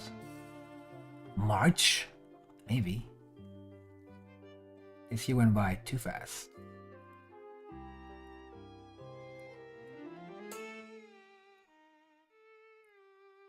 It is a video about Majora's Mask, but I have to remember which one. You can see the problem. I watch a few of those. December 2023, there's no way. No, something's wrong here. Let me see.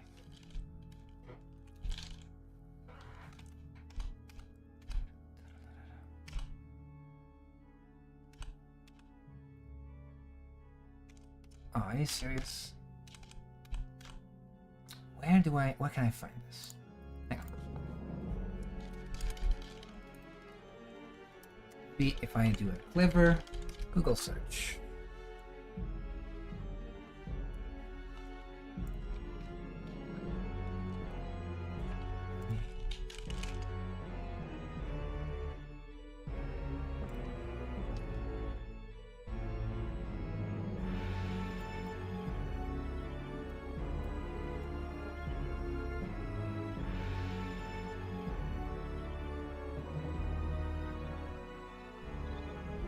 Cannot believe this.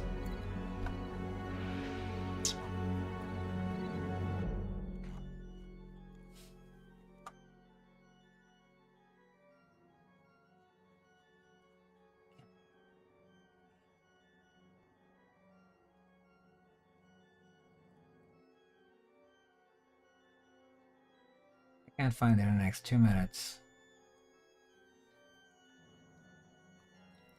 Just gonna go somewhere else.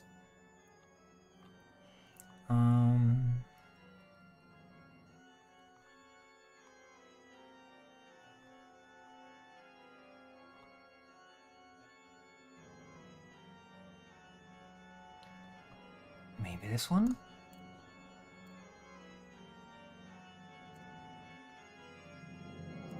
No, not this one.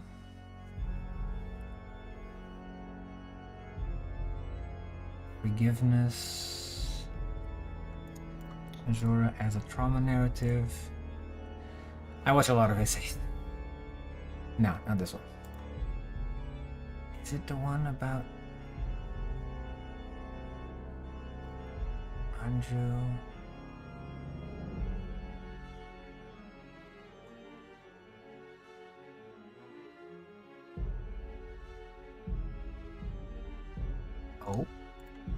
Oh, maybe. Ah! Found it! Sorry for the delay. There it is. Okay. Now, riddle me this. Oh, Otaku, sorry for the delay. No, I'm looking about something specific. It's not an answer about Kremia. It is a detail that I noticed in the game. It's unrelated to this. I just found that I thought it would be very interesting. It's interesting that number one, in the game, and I missed that, the mayor knows where Cafe actually is. Because if you talk to him with the Cafe's mask, he recommends that you go to the laundry pool. Because not near the laundry pool, or near the curiosity shop, because he says that man has a bad influence on me or something like that. It's interesting because it means he knows that someone is telling someone else. It's almost like the curiosity shop man is telling the mayor to keep quiet or something like that. I'm not sure, but I didn't pick up on that, and so I couldn't. When I wrote my opera, it was too late to include it, but also, because I had to remove the character of the Curiosity Shop Man entirely to fuse it with another character, that was already out the window anyway. However, something else that I hadn't noticed, which is also not relative to the opera, but also something I'm not sure people have noticed, it's when Romani talks about Kremia, he doesn't specify who it is that she likes. Like, not even their gender. Like, she says, and I quote, "My sister Kremia has someone in town she likes, but that person will get married the day of the carnival." So Romani says someone and that person. And when Kremia opens up to Link, when you're in the chariot, right, going into the passage that you opened, she lingers on Anju's name, not Cafe's. In fact, Cafe is never mentioned in what sounds like Kremia letting something off her chest. Quote, "In town," what do you call those? The 3 dots, you call them ellipses. "In town, ellipses. I have a friend, comma. Her name's Anju, ellipses. Anju." She repeats it, ellipses. "The day after tomorrow is her wedding." So the only time Cremia mentions Cafe is when you ask her directly with Cafe's mask. And she says Cafe isn't here, like directly, with a face of bored exasperation at Madame Aroma's digging. So like, understandably, she doesn't want to be seen as a homewrecker, but that lack of emotion seems to indicate that she has absolutely no interest in Cafe in the first place. Romani adds, quote, "It's hard for my sister, ellipsis, going into town, ellipsis. Would it be hard because Cafe is there? Or is it because Anju is there? In the inn, right next to the bar where Cremia delivers the milk." Like, even though Anju's mother assumes that Cafe may have run off with Cremia, and even if it were implied that Cafe might have had feelings for her in the past, when I hear it from Cremia herself, I can't really shake the impression that this might be a situation of unrequited, probably even unconfessed feelings from Cremia towards Anju. It may not be the case, but the way the Romani sisters talk about it doesn't really fit well with everything else. There doesn't seem to be any interest to mention Cafe at all. So either it's just that Cremia and Anju are very good friends, and Cremia is upset that Cafe is being like the reason that they're being pulled apart. I mean, why wouldn't Cremia like Anju instead? And they can't express that, considering how the wedding is supposed to happen, right? That's cool. I like that. I realized that when I was looking over the text, and I'm like, oh man, this would have been great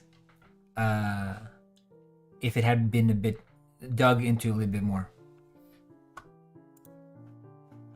Lack of emotion could be hiding something as a possibility. Yes, it could, but she looks exasperated. As in, no, he's not here. Like, why is it hard for her to slowly get it off her chest when she mentions Anju's name repeatedly, right? Whereas when she mentions Cafe, it's like, no, he's not here. Like, it's straight up like, no. It's like she's been asked that a million times already, right? Why is the thing that she has to get off her chest difficult to deal with, right? Like, slowly getting off her chest. Why does that section of the text mention Anju, but not Cafe? If she had to get something off her chest, she would be saying, Cafe, I do like him, and it sucks that he has to go marry Anju. She never says that. Obviously, it doesn't mean that she has to, obviously, but it could be a rumor. But it's how she links on Anju. It's like either they're very good friends or they're gal pals. So yeah, it's very cool. It's something that I would love to explore properly, which is why the way the opera works does not work at all. The way the opera is written, it doesn't go. I don't have the time or the space for anything of the sort. I don't even know where I was in the questions. Hang on. There we go. Right. That's the question. That's the answer question. Cal's vote goes to the gays, of course. Hell yeah.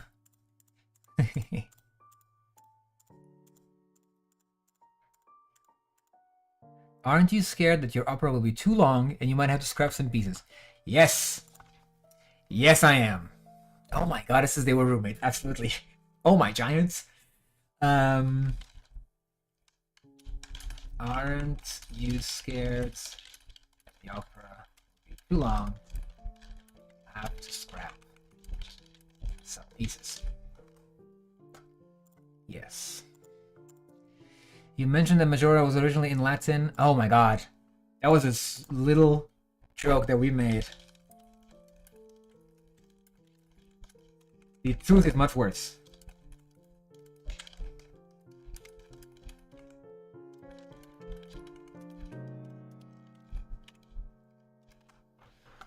Okay. Clearly, this method is taking way too long. I know what I'm going to do. I'm going to go over what I have, and I'm going to start reading them from the videos directly. because some overlap, but that's fine. This method is way too long.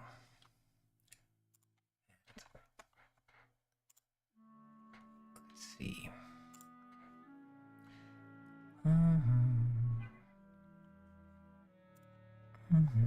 Okay. What is Majora? Well, you guys know what Majora is. If you're here, you know what it is. It's an opera. Grand opera for 90-something piece orchestra. 50-piece choir. Somewhere between around 20 soloists. 4 stage. And, I mean, that should be obvious by now. If not, I'll make it obvious later. Is it a musical? No.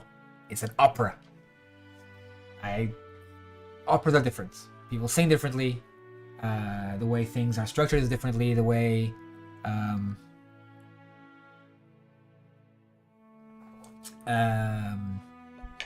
the things flow is different. Actually, to be fair, Majora has a lot of very short numbers.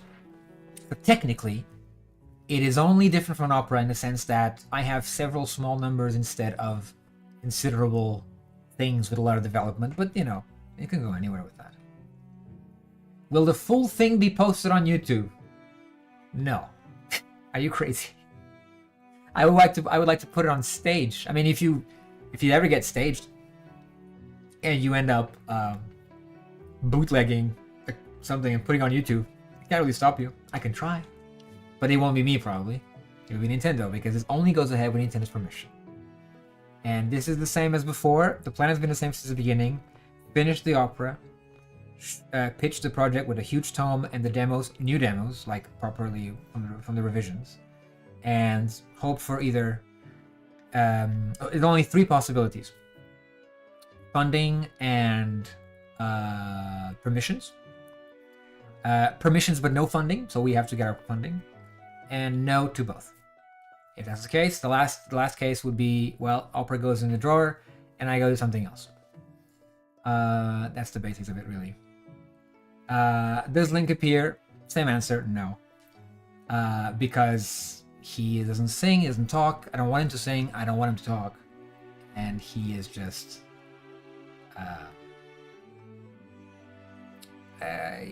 the opera doesn't work when the protagonist is just a deus ex machina. Someone who just lands there and just doesn't do anything.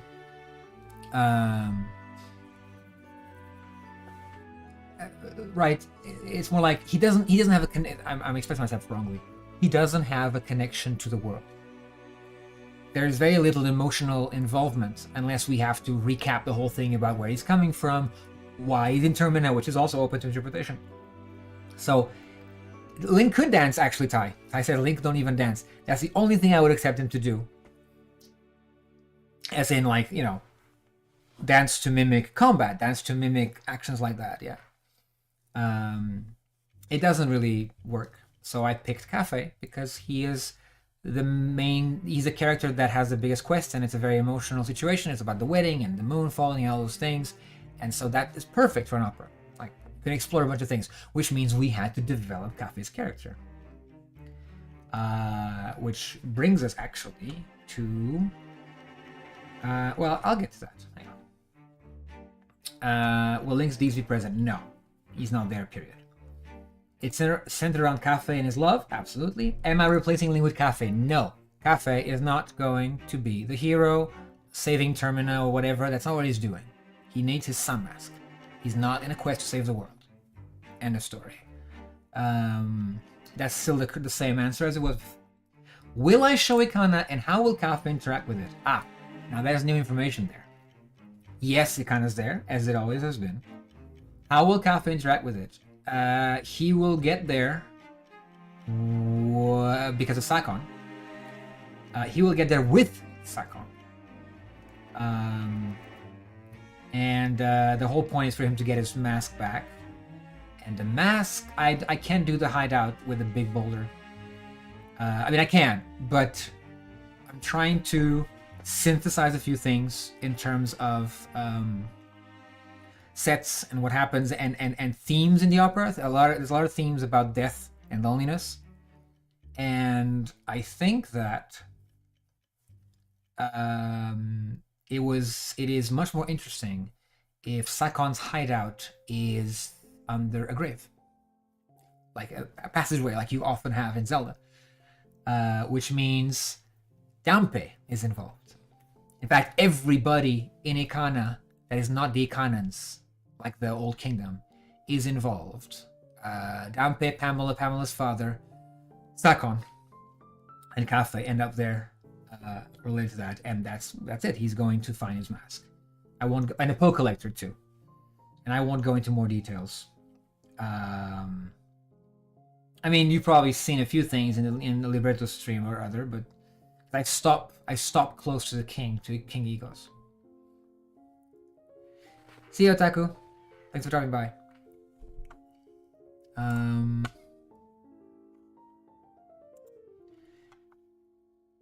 Is it legit? Yes. The idea is that the opera is supposed to be an opera for stage. The whole thing is being made, like score, sets. That's the question. The question that I want is this: what's first Cafe to act earlier? Slight difference from the old answer.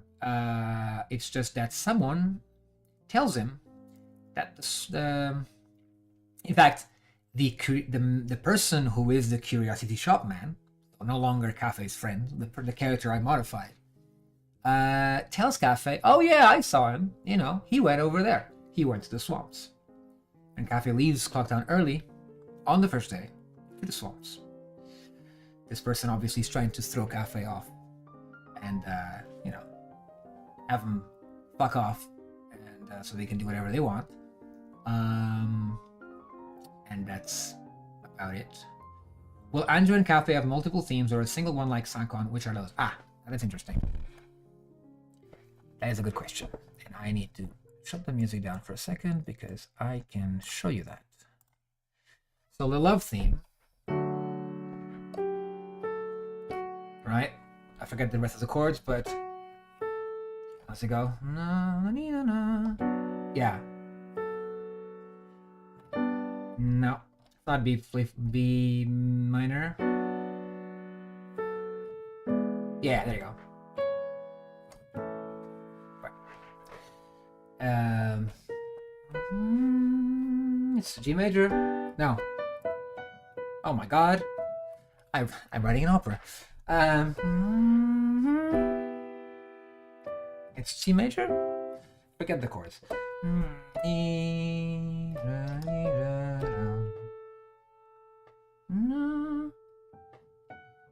There you go. Yes. Yeah. So, in the game, it ends. This theme only plays at the end, and it ends. Sorry. Because this theme only plays in the end of the game when Andrew and Kathy get married. You might have noticed in the Clocktown demo, I had him do like this instead, because it's just an ending that is not the triumphant ending. And in the latest things, the latest revision, the theme is a little changed because for a tenor, this goes too low. So he would instead do... No.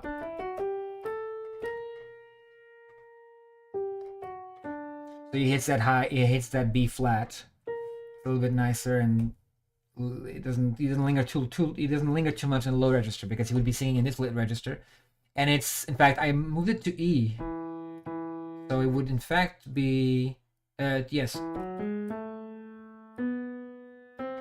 yeah, there you go. That is the range that he was singing. So this is a love theme. The love theme is just the theme of the intention of the wedding, and Andrew and Cafe share that. It is quoted everywhere. It is quoted in a lot of numbers. It's quoted in Stockpot Trio, and the bass is quoted like a lot of places. Because this is very easy to put anywhere. Just 4 notes, and then I can do whatever I want with it. However, Andrew has a big connection to the Song of Storms, right?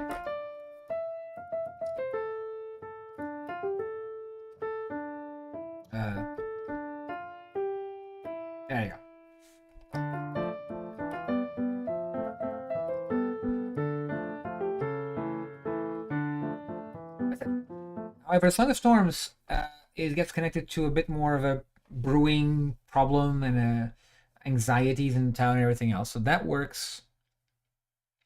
That works for those purposes. However,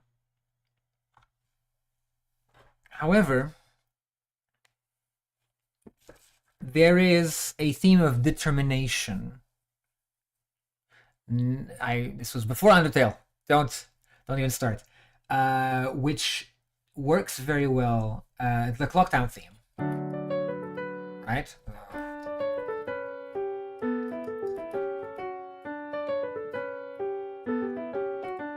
Theme A. Theme B.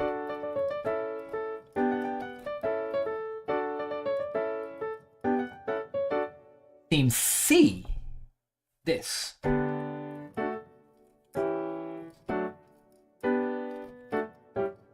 Right?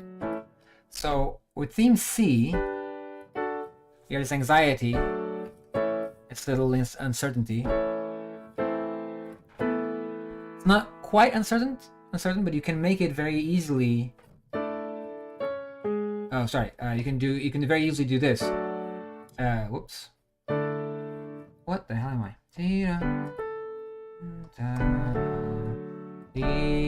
Right. It's here. Sorry. So you can easily twist this however you want. That little chromatic step is easy to twist. There's another detail to this, which is cafes. There's a line that you heard already. No, the termination. No, there is a line you've heard already in the Clocktown Choir, where he says, "I'll hunt that thief down, etc. I'll find him." I forget how it goes. I'll find him somehow. I'll hunt that thief down. I don't know what we revise of that text, but it's Cafe singing in minor mode. Actually, no, it's. Oh, how is it?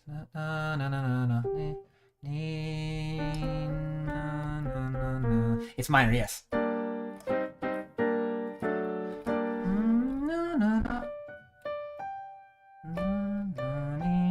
Oh, how does it go? Something of the sort. This is so it is a different position for the theme. So if we are in G in the Clocktown, the theme is actually playing the third of G. Right? It goes down. Sorry. But considering we're in D, it's starting on the 6th degree. So 6, 5,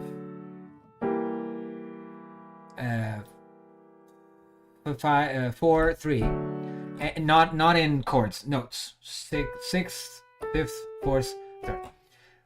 So the thing is, if I suddenly turn this into a 5th,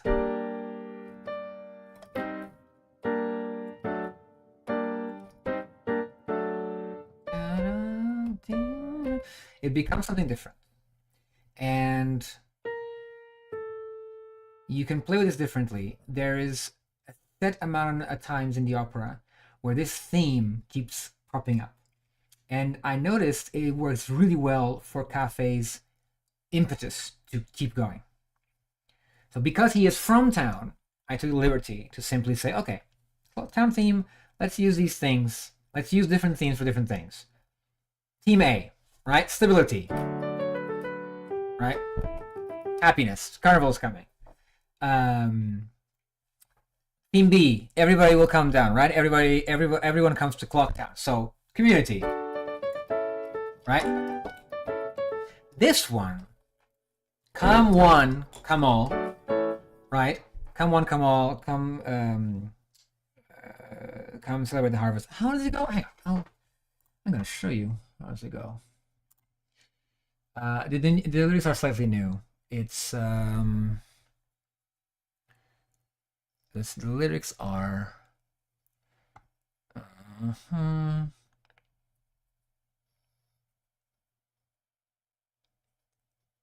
Come on, load for me. Oh, I can even show you on screen. Hang on.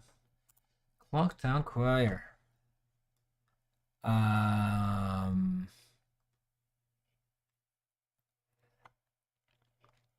It's WriterDuet. And that should show. Yes, exactly, Ty. So you remember more than I do because I've been going over these texts. So it's everybody will come down, everyone comes to clock down, every carnival term celebrates. Decagorn or Zora, hailing from every corner, come remember the giants who gave us a blessed fate. Right? Bay, mountain, valley, swamp, watch over all of us. That's the new lyrics. So it's Bay, mountain, valley, swamp, watch over all of us. Near you draws near, can you hear us? Because that's the point. This becomes an air of unease. So can you hear us is a slight way of saying, we look at the sky, we know what's going on. Can you hear us? Like, are you still there? Are you still going to help us? The giants, obviously. And so there is this call. It's a call to action. Bay, mountain, valley, swamp, watch over all of us, etc. And so one is celebration, the other is community, and this one is call to action. So with call to action in major mode, it's a celebration, right? But when Cafe sings it, which I believe stayed the same in Cafe's plight. Thank you, Ty. Yes, the lyrics are better. Yes, the other old ones were for the draft. Where is Cafe's plight? It's here, but where is it? It's near the end. I've searched this whole town. I'll hunt that thief down. Wherever it's hiding, wherever it's plotting, I'll run him to ground till the end of all days. Slight difference. I promise my moon I'll return as the sun, no matter whether the sky is aflame.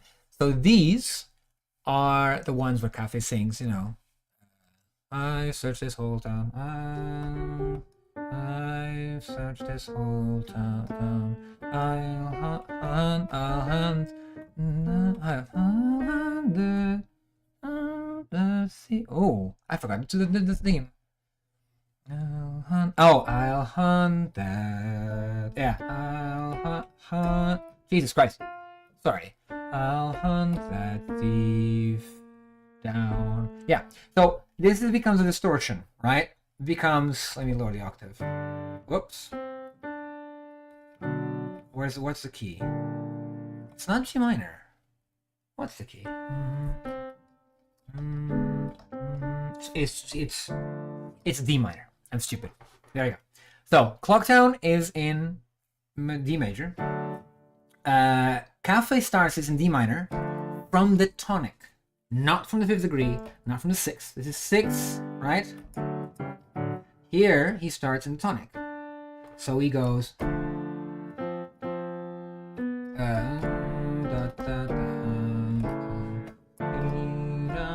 That's why I couldn't get it. The F was natural.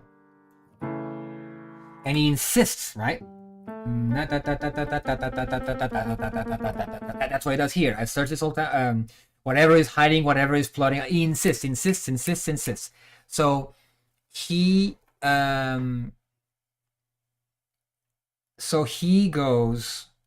he insists on this. He literally strikes the key several times.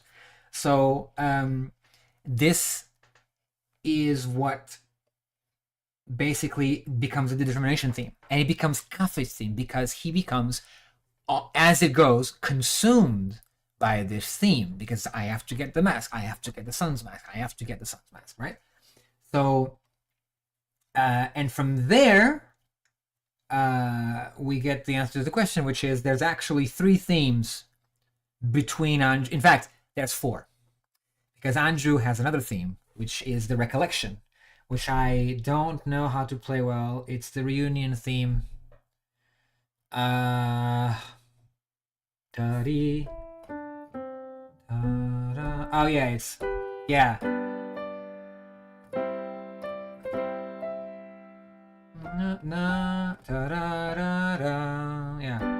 Yeah. It goes down.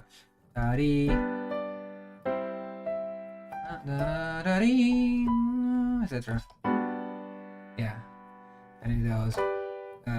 It's C. Etc.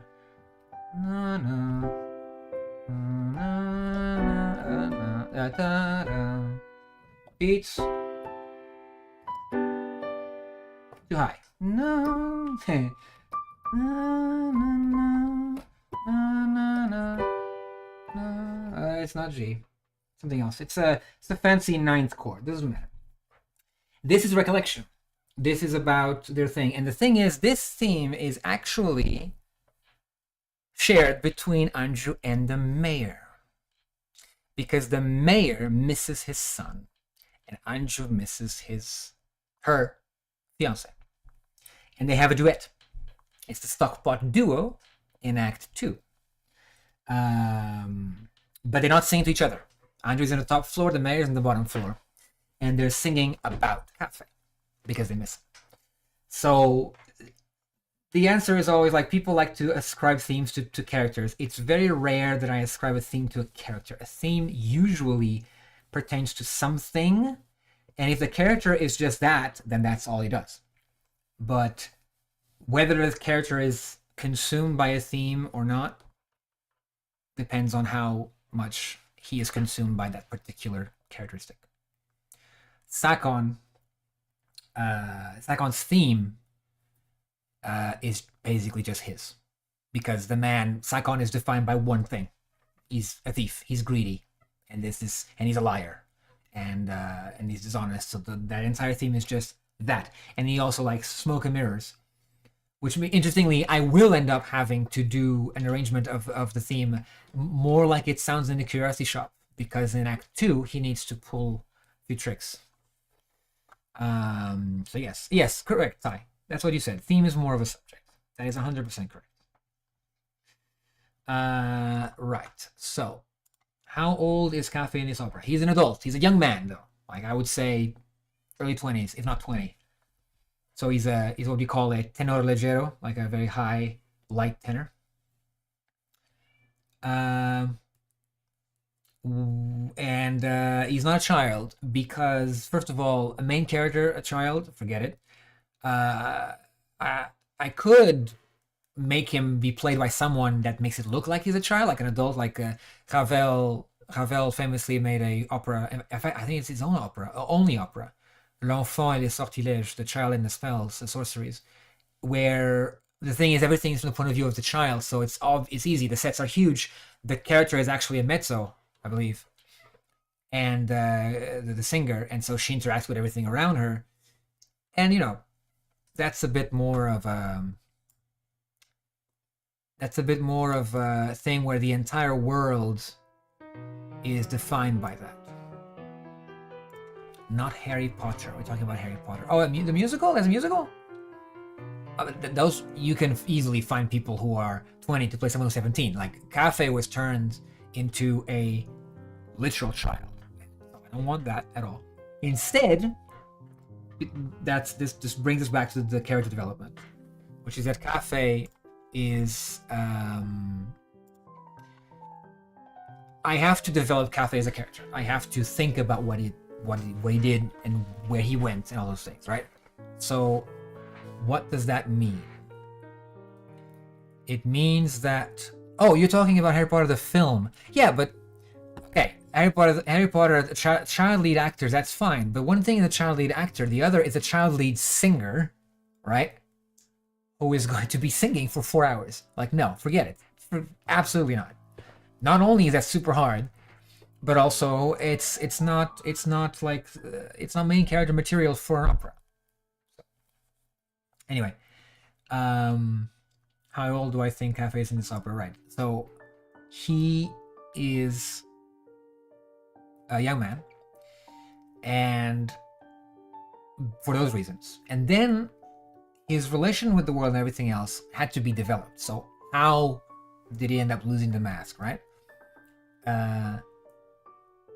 The implication, or rather, what is eventually quite clearly stated, he only says, if you remember, he was actually, no, you don't remember because the demo doesn't have it. That's why.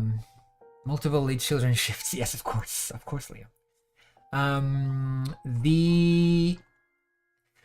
That opening that we kept most of it from the Clocktown Choir demo. It was a starry night. I was going home after a drink at the milk bar, when suddenly there was a sound. I turned around and everything went dark. My precious mask, my son mask, made with care for our wedding. Sorry, some lowly thief stole it from me. This is him talking to Marilla from the troupe.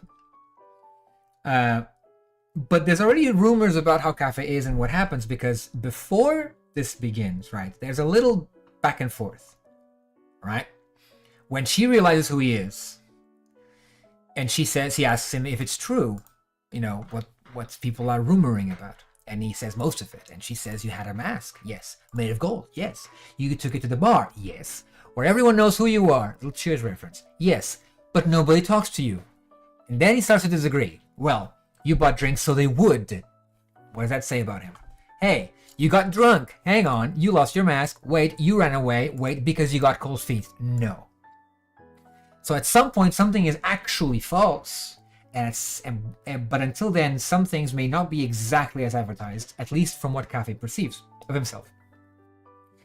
It is developed throughout the opera, Cafe's character, that he tries to solve his problems with money. He tries to bribe the monkey to get him out of the woods, for example, of the swamps. In fact, the lyrics of that instrumental that you have in The Lost Woods, it's the theme, The Lost Woods. Oh, there's music playing. Hang on. Gotta be nasty. Oh, it stopped. It stopped. Fantastic. Right?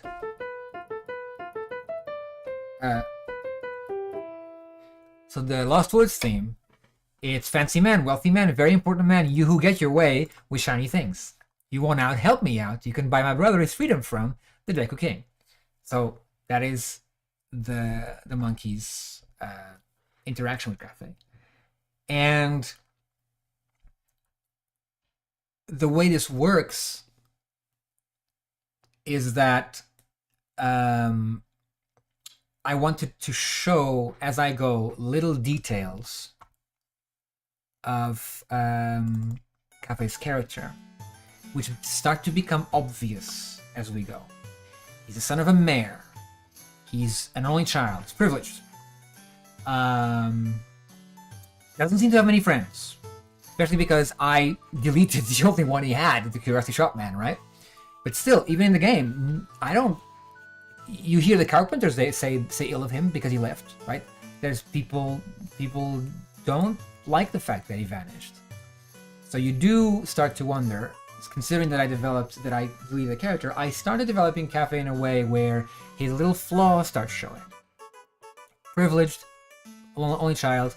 This is canon, because in the diary, the last entry of the Cafe's diary that you see in the bedroom in the mayor's house, you see his diary, and the last entry is, I plan to show my wedding mask to the fellas at the bar.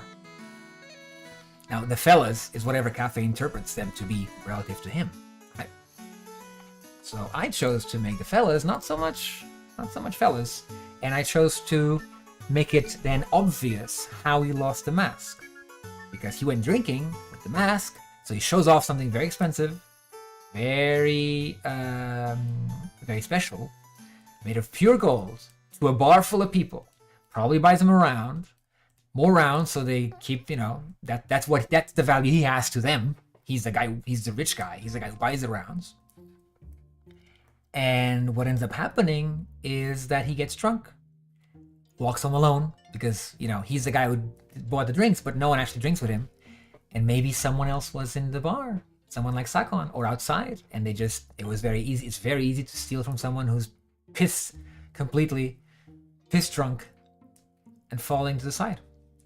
So it is a mistake that cost him the mask, which is much more interesting as a character detail than, Skullkid showed up, turned into a kid, and I was going to have to get that solved to the Great Fairy, and then Sakon stole from me because I was a child. No. If we're going to make the opera about a character, let's flesh him out a little bit, tweak a few things, and give him a fictional, yes, but based on particular canon traits, personality. And that is the crux of the arc of Cafe. It's how his character develops throughout the opera. much more interesting. At least as far as I'm concerned. Why would this not be the events before Majora's Mask? Because there are no events before Majora's Mask. There are a few things that are mentioned, but they're not enough. It's much more interesting to explore the 3 days. That's very simple. Can I upload a longer version of the music? No, because that's what the music is. What I wrote specifically for the opera, and it's the snippets that I put online. That's if I spent more time on that, I wouldn't be writing the opera.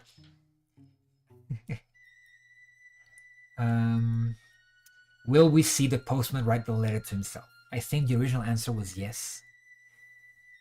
However, I suspect that I think we have to reduce the postman's further appearances to perhaps interesting props.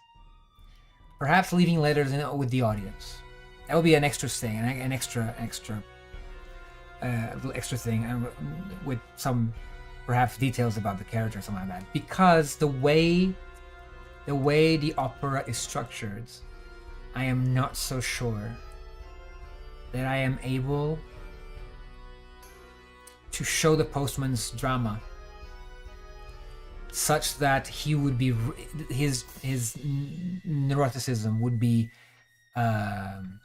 center stage. It feels weird to just have him on the side. Usually in operas, it's hard to have just a guy doing something over there while everybody else doing something else. Like, it's not out of the table yet, but it's not. I don't think it's gonna happen, sadly. He's probably one of the few characters from Clocktown that only appears in one act, I think. Will Majora be portrayed by a female role? Only because that is the expectation of a high coloratura soprano, dramatic high coloratura soprano, very high, very powerful. If anybody else can do the range, I don't care. Like, I do not care. Majora isn't it, and even any other character can be played any other way. Will there be a way to incorporate time into the final stage product? Yes, Clock Tower is there. When you're in Clocktown, that's enough. Does Cafe wear the Keaton mask throughout the opera? Yes, but he doesn't start the opera with it. He takes it from the props of the troupe, which you have the instrumental of the Keaton pantomime online. And they do a little pantomime mocking the rumors about Cafe. That his mask was stolen by a fairy. That's what the mention of the Great Fairy is. That then Keaton comes, the great hero, and the children in the audience, the bombers go, yay, and Keaton is coming to help to save the day. And so, by putting on Keaton mask, Cafe is assuming it's not intentional, but it is symbolic, that he is assuming the role of someone who saves the day. And that becomes relevant. The mask goes all the way up and all the way to Act 3. He keeps the mask. He loses it once.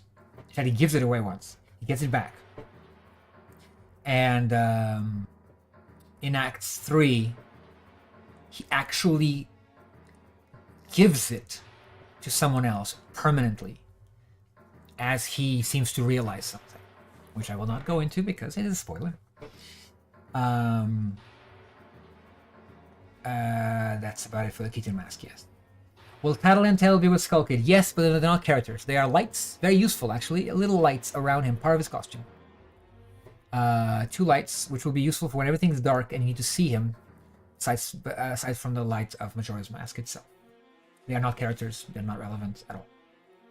Are there any aspects of the opera you wish to include, but fear you might not be able to? Yeah, I already went over this. I would have loved to put Romani Ranch. I would have loved to put... not the aliens. They don't make any sense. I know Romani Ranch, yes, but the aliens themselves are kind of just weird. But Twinrova. We almost had Twinrova's theme, not Twinrova themselves, as the theme for Flat and Sharp. Because it's great for a duet. Not because it means anything pertaining to characters. But I think those also ended up being scrapped. In fact, I have an illustration of Sharp that I thought I was going to use, but I don't think it's going to be used anymore. If he is, he's probably going to be on the side of Egos, like as part of his court. I doubt that he's going to be a main anything, a main soloist or a main character. The Deku Butler does exist. He only has one line. He is just a guy on the side of the Deku King. So if Sharp exists, he is on the side of Egos with something similar like that. Wouldn't talking about Pamela and her father also be considered tangent? No, because of what I already said. Because the hideout, Sakon's hideout, is in Ikana. So you run into Pamela and her father. Translation tips. I don't even understand what this question is about. No, the opera is written in English, period. The opera was written in English. We had an idea a long time ago, because Termina is a different world, to write it in Latin for some reason, which is dumb, and then to actually invent the language of Terminian, like spoken. That was ridiculous. So we dumped that idea. But we did start writing a dictionary. It did not get very far. How many demos are you going to release? The plan was 9. The 9 are out. They're all out of date. When I'm done with the mock-up, there is a possibility that I will actually, because for the pitch, I need to record singers. So I will very likely be re-recording demos, but I might record some and not others, and instead replace others with new ones. I have no idea which ones. It's too early to tell. Am I including all of Majora's Mask's soundtrack? I think this is still the same as before, but I can go for the other answer, which talked about themes from other Zelda games. There are themes in Majora's Mask that are played in the game by characters directly on instruments, which are from other Zelda games. Evan plays on his piano. The game over and also the end game is the same theme. That little dee da da da da dee da da. I forget how it goes exactly. As in, I can't play it, but from ear. But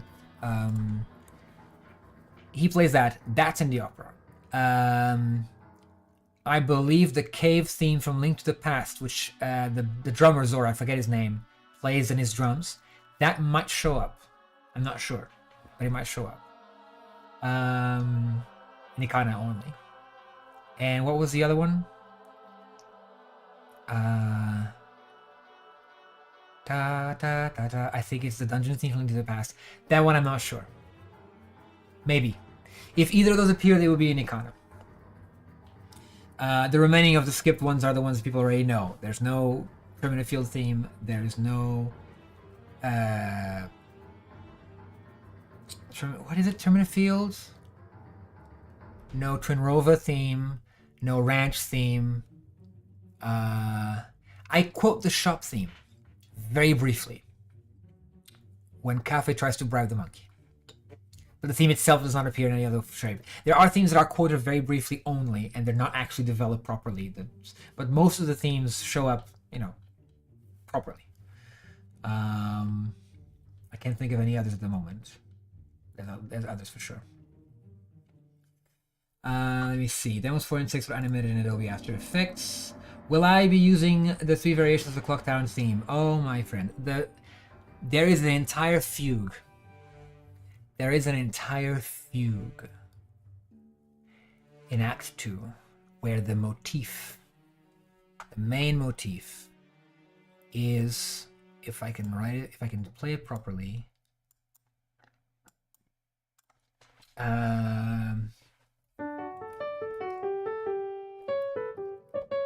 right.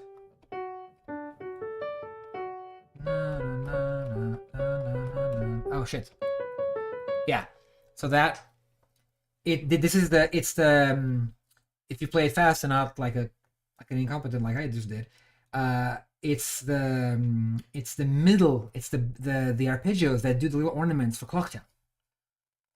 Like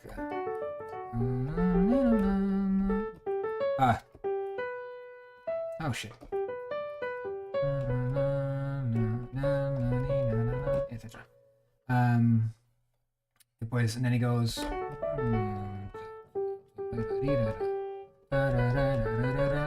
Yeah. So that little theme that little theme is also part, as in it becomes the main thing in a fugue. It's the subject of a fugue. So I use the Clocktown theme all the time. It's a main thing in the opera, and there's things that are quoted. There's a big climb, that ends up goes up like this, very dissonant, and it hits there, and then here, right there, and it goes and explodes. No, sorry, what was this? Whoa! Do I have it here? I do, I have it here, hang on. I have it here. Hang on.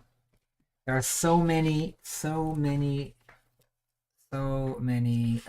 notes that I have sketched out. It's insane. Like, I have books and books of things that I have noted down to use. There you go. This will stay up. I'm not even sure if it stays up. It's terrible. Etc. It goes right. It goes up and up and up and up. Yeah, very big dissonance. Then you have this, and then it goes this.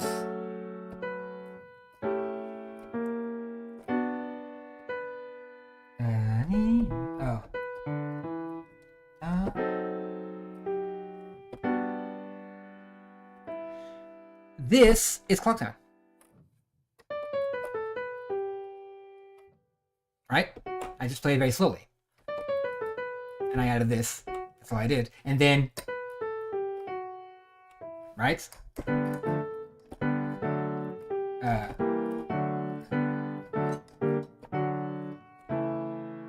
That's the theme.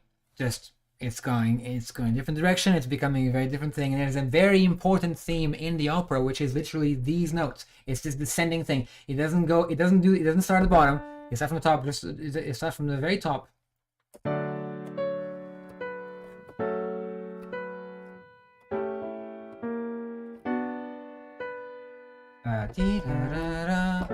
Oops.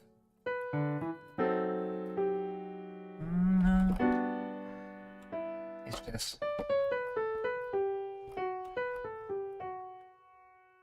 Oops. One day I'll learn how to play. And it's a very important line in the opera that occurs more than once, and it's I never meant to hurt you. I never meant to hurt you. Which plays along with a lot of themes of forgiveness. Also in the opera. Crucial theme. So it's not just about making Clocktown faster, which does happen. The opening to Act 2 does do that. But it is mostly about transforming Clocktown into many different things. You know, you already have Clocktown in minor before Sacon Zarieta, right? Right?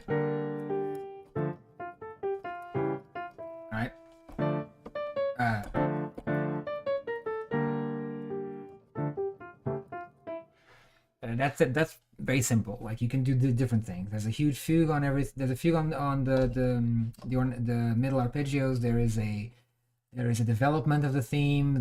It happens everywhere. Like, it is quoted all over. Will the Deku, Zora, and the Gorons appear? Yes, comma. The Deku are all there. Kafe gets to the swamp. Deku King, all Deku, everything is there. Odalva is even there. The Deku fight Odalva. That is how it works.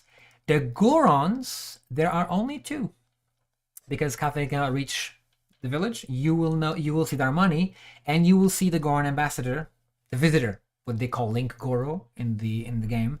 I call those 3 people, so the Deku merchant in Clocktown, the Link Goro, basically, and Toto, the manager of the Indigogos. Those 3 have been promoted to ambassadors from their lands because they come to Clocktown to relay what's going on.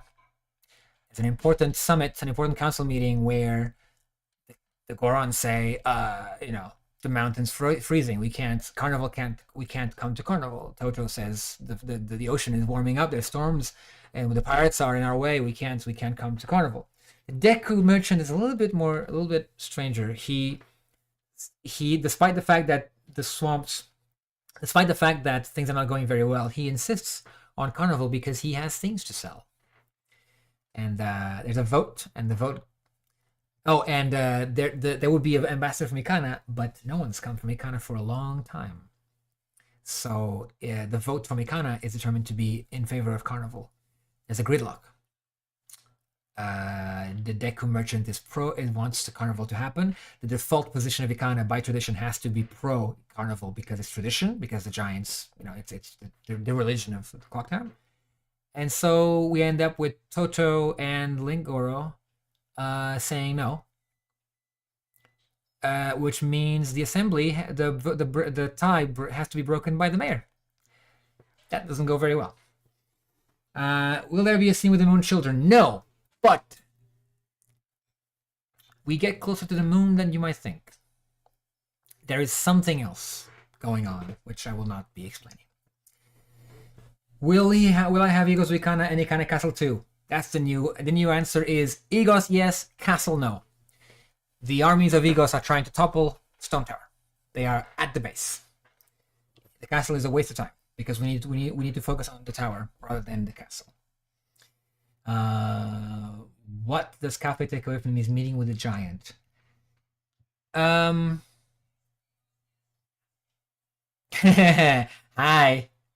How are you doing? Everybody, this is Chabby. She is my wife, and she's in the room next door. Next door. The room right there, behind the wall, in the living room. What sense would I take in the pro-anti-festival if I were a Clock Towner? If I were a Clock Towner, I would be anti-festival. Run away while you can. Don't force people to stay. If will I have what does Cafe take away from his meeting with the giant? So that scene is part of what is being rewritten right now, but I can tell you that he would be more worried about the fact that something big has happened and he's scared and he wants to run away, rather than taking anything away from the meeting with the giant if he even meets with the giant directly at all. However, he does make an appeal to the giants at some point. That's all I can say about that. Sakon's theme sounds like it has Middle Eastern elements. Yes, it does. That was Koji Kondo's decision. It's because of the potion shop. Nothing changes. I use it because it's Sakon's theme. And nothing is addressed directly about that. Technically, it's not stereotypical because there's nothing about the... when I use it, I'm not defining anything stereotypical. I'm defining a character who is just that character. Will the Deku Princess appear or will she go unsaved? Not only will she appear, she doesn't need any saving. So the situation in the Deku Swamp is different after revisions. Interestingly, I realized that I could take a page out of the manga, no pun intended. The animals are being sacrificed on stakes, burned at a stake, or about to, at Woodfall, in front of Woodfall, because Skull Kid has convinced the king, Deku King, that the giant can be appeased this way. And so someone who doesn't believe this is the princess. So she went into Woodfall, and she comes back, and she says, I have the proof that this oracle is a fake. And that's what she's singing in the new quartet. Because the new quartet is the big swamp quartet that is... The demo is now completely out. It's probably the most out there demo, not counting the Giant's Lament that has been scrapped. The princess, the monkey is angry at Cafe for refusing the king's alternative. So sorry, I am getting ahead of myself. Cafe meets the monkey. The monkey's on his way out because the king is gone, in his words, mad. Cafe wants to leave. Monkey says no, has no time, he's leaving. Cafe says, no, please, you gotta help me, right? So he tries to bribe him.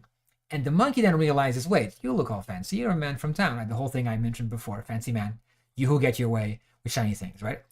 I'll help you, right? You want out? Help me out. Help me save my brother from the Deku King. So then the monkey is not the monkey that is being sacrificed. The monkey is the one that calls you, that meets you after you save the witches in the Twinrova in the swamp. That monkey is the only one who actually sings. That monkey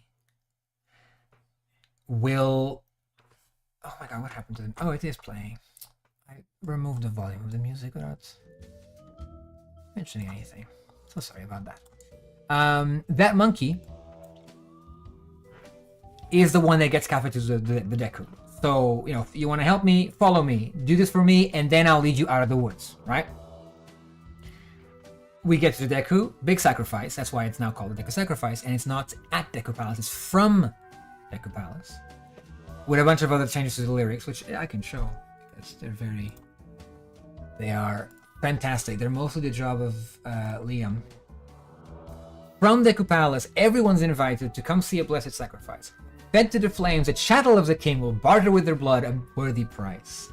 Feed well the fire, feed the glowing embers, over the pyres they will burn. Suffer they will until they can no more, till the grace of the giant be earned. Because I had even misquoted the theme.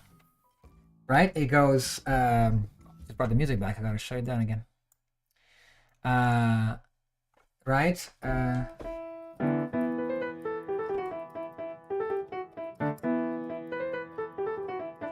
And it goes, and the actual will barter with their blood a worthy price.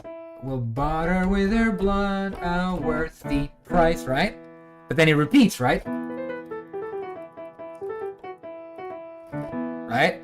Or suffer they will until they can no more. And the new ending of the line is actually matches the original melody better, because the original melody did not go like this.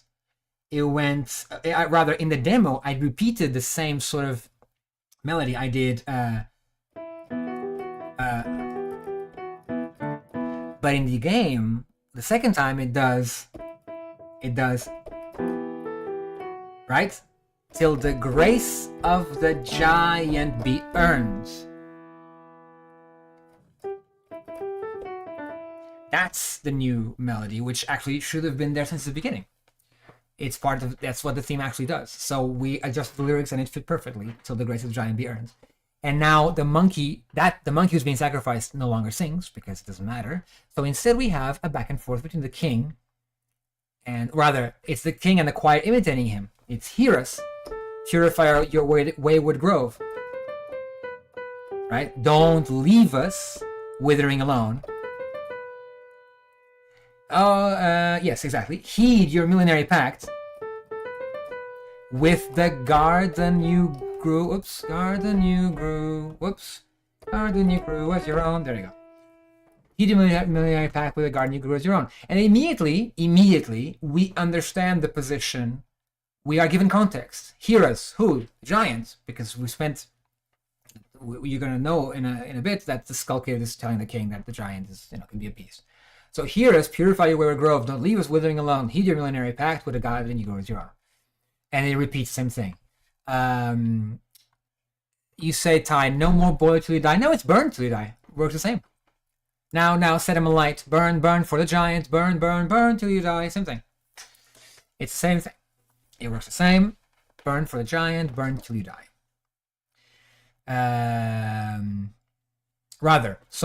The king comes in first, and then it's burn, burn, burn till you die. Pay, pay, pay with your life.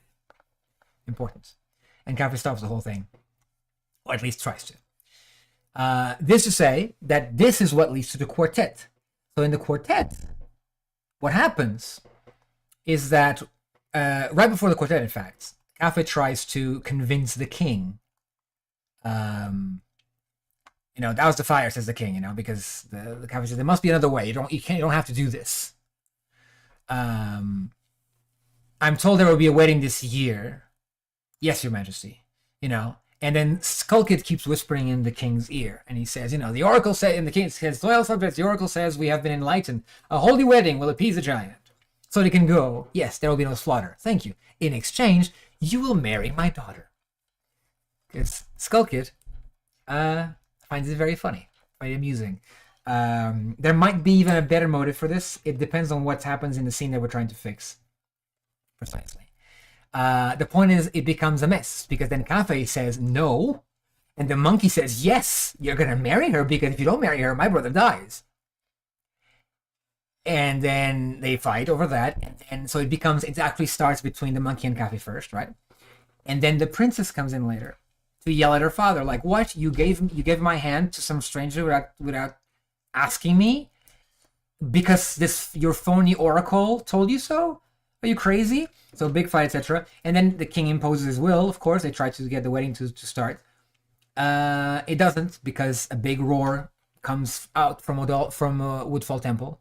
Skulkid flies away, all happy, and the princess, having come out, says of Woodfall. She when she arrives, she comes out of Woodfall, and she confirms, she repeats to the king, "There you go. There's your evidence. That's not what a giant sounds like. I saw the demon. The giant's asleep, and I saw the demon in his place. I've come to warn you.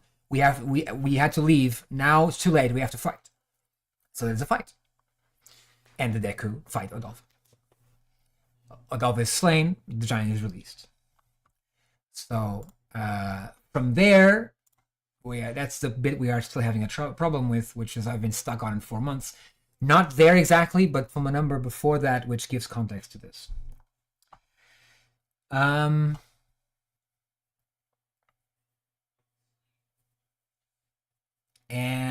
Do I plan on revising lyrics and music from the demos? I already have, as you've seen. I've shown you a bunch of them. Why is Captain Bison a girl? Same answer as the original Q&A. Like, it's a trouser rule. Don't worry about it. It's typical for there to be people with higher ranges be given roles of younger men. And also, I made Bison that way because the first time Bison sings is he sings in a feud with two other singers, a bass, which actually now I think is a bass baritone, and a tenor. And so to differentiate Bison is a mezzo, and therefore they have a wider range. They can sing in different ranges.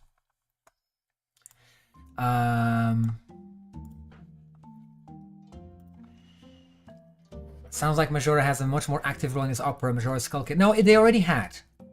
They already had the role. It's more like we can show it better. Yes, that's more of the way. Majora's aria is in a different place now. It happens after the events of the swamp. It's in fact the closing number of the swamp. After Cafe has left. It works better as a reinforcing of Skulkid's loneliness rather than it being the presentation of both characters. What we're struggling with is with the showing of Skulkid first. That is what we have to fix. We have an idea of how to do it. Technically, he either meets Cafe or he doesn't. That's the problem. It's how to do either, and how does that impact the rest of the opera.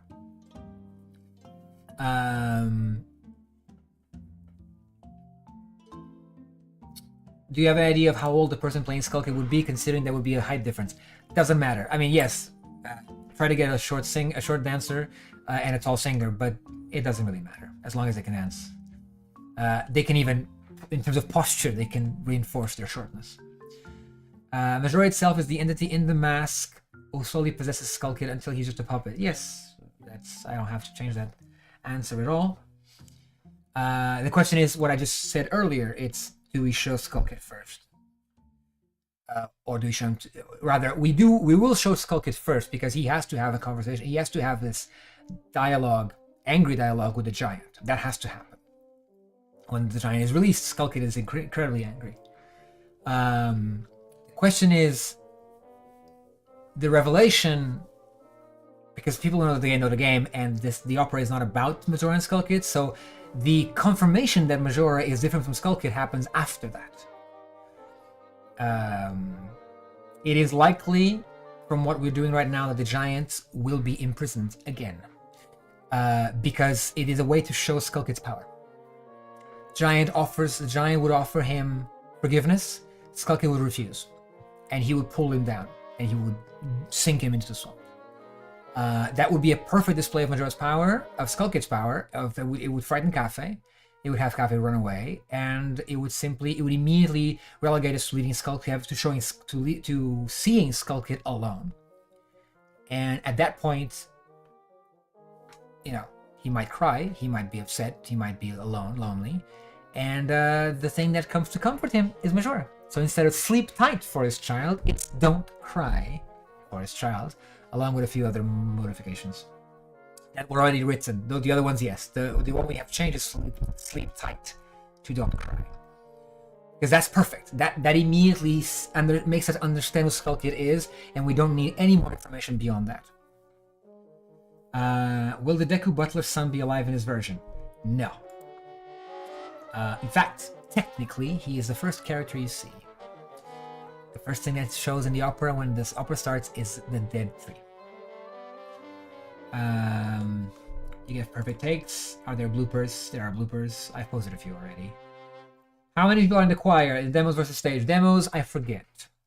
I think I answered that correctly in the Q&A. But on stage, they are. I would recommend a choir of 50. No. Ideally 50. Demo number 4, Sense of Death of the Monkey. No, forget the cauldron. There's no. Demo number 4 looks like the Sense of Death of the Monkey in the demo because of the cauldron and everything else. No, this is, as you saw when I showed earlier, Cafe shows up and says stop, stop, stop. They haven't even lit the pyres, right? Would the opera be in chronological order? Yes, the demos are just out of order because it's what we could do. Is there talking involved or just singing? Both. Depends on the section, depends on what's going on. That's the one I wanted to close with because I gotta stop for today. I can extend the anniversary for tomorrow. Will you include more masks besides Majora's, Keaton's, and Suns and the Moons? Yes. The ones I mentioned for the salesman on his backpack. The transformation mask, Darmani's and Mikao's do exist. Salesman is involved in that process. Majora's, Keaton's, Suns, and the Moons, Armani, Mikao. The Deku mask also is the salesman is involved in that too. What else? They.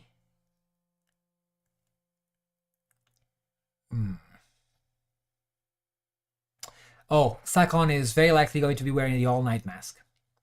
Works very well as a disguise, as for a thief, and also for the staying up all night. What else? The Keaton mask on Cafe already said, of course. The mask on the salesman backpack. They include the Bremen mask, the Mask of Truth, Ravio's mask. I think I don't have any more. There will be others, like for the towners later, closer to Carnival, but they won't be specific masks. Like, they don't have to be specific. I already said I want to put Iwata's face on the backpack as an homage to the man. Mario's on the salesman's backpack too, as Easter eggs. But apart from that, I think that's about it. Am I going to explore Majora's origins, or is this the character on Skullkid's mind? It's too much to talk about right now. I have to get some dinner. So, I'm going to cut this one short here. And tomorrow, maybe next weekend, I'll extend this whole anniversary question Q&A thing. Thank you for coming. And I'll start at a better time next time too. I started very late. And I'll see you later. Thanks for tuning in. Bye.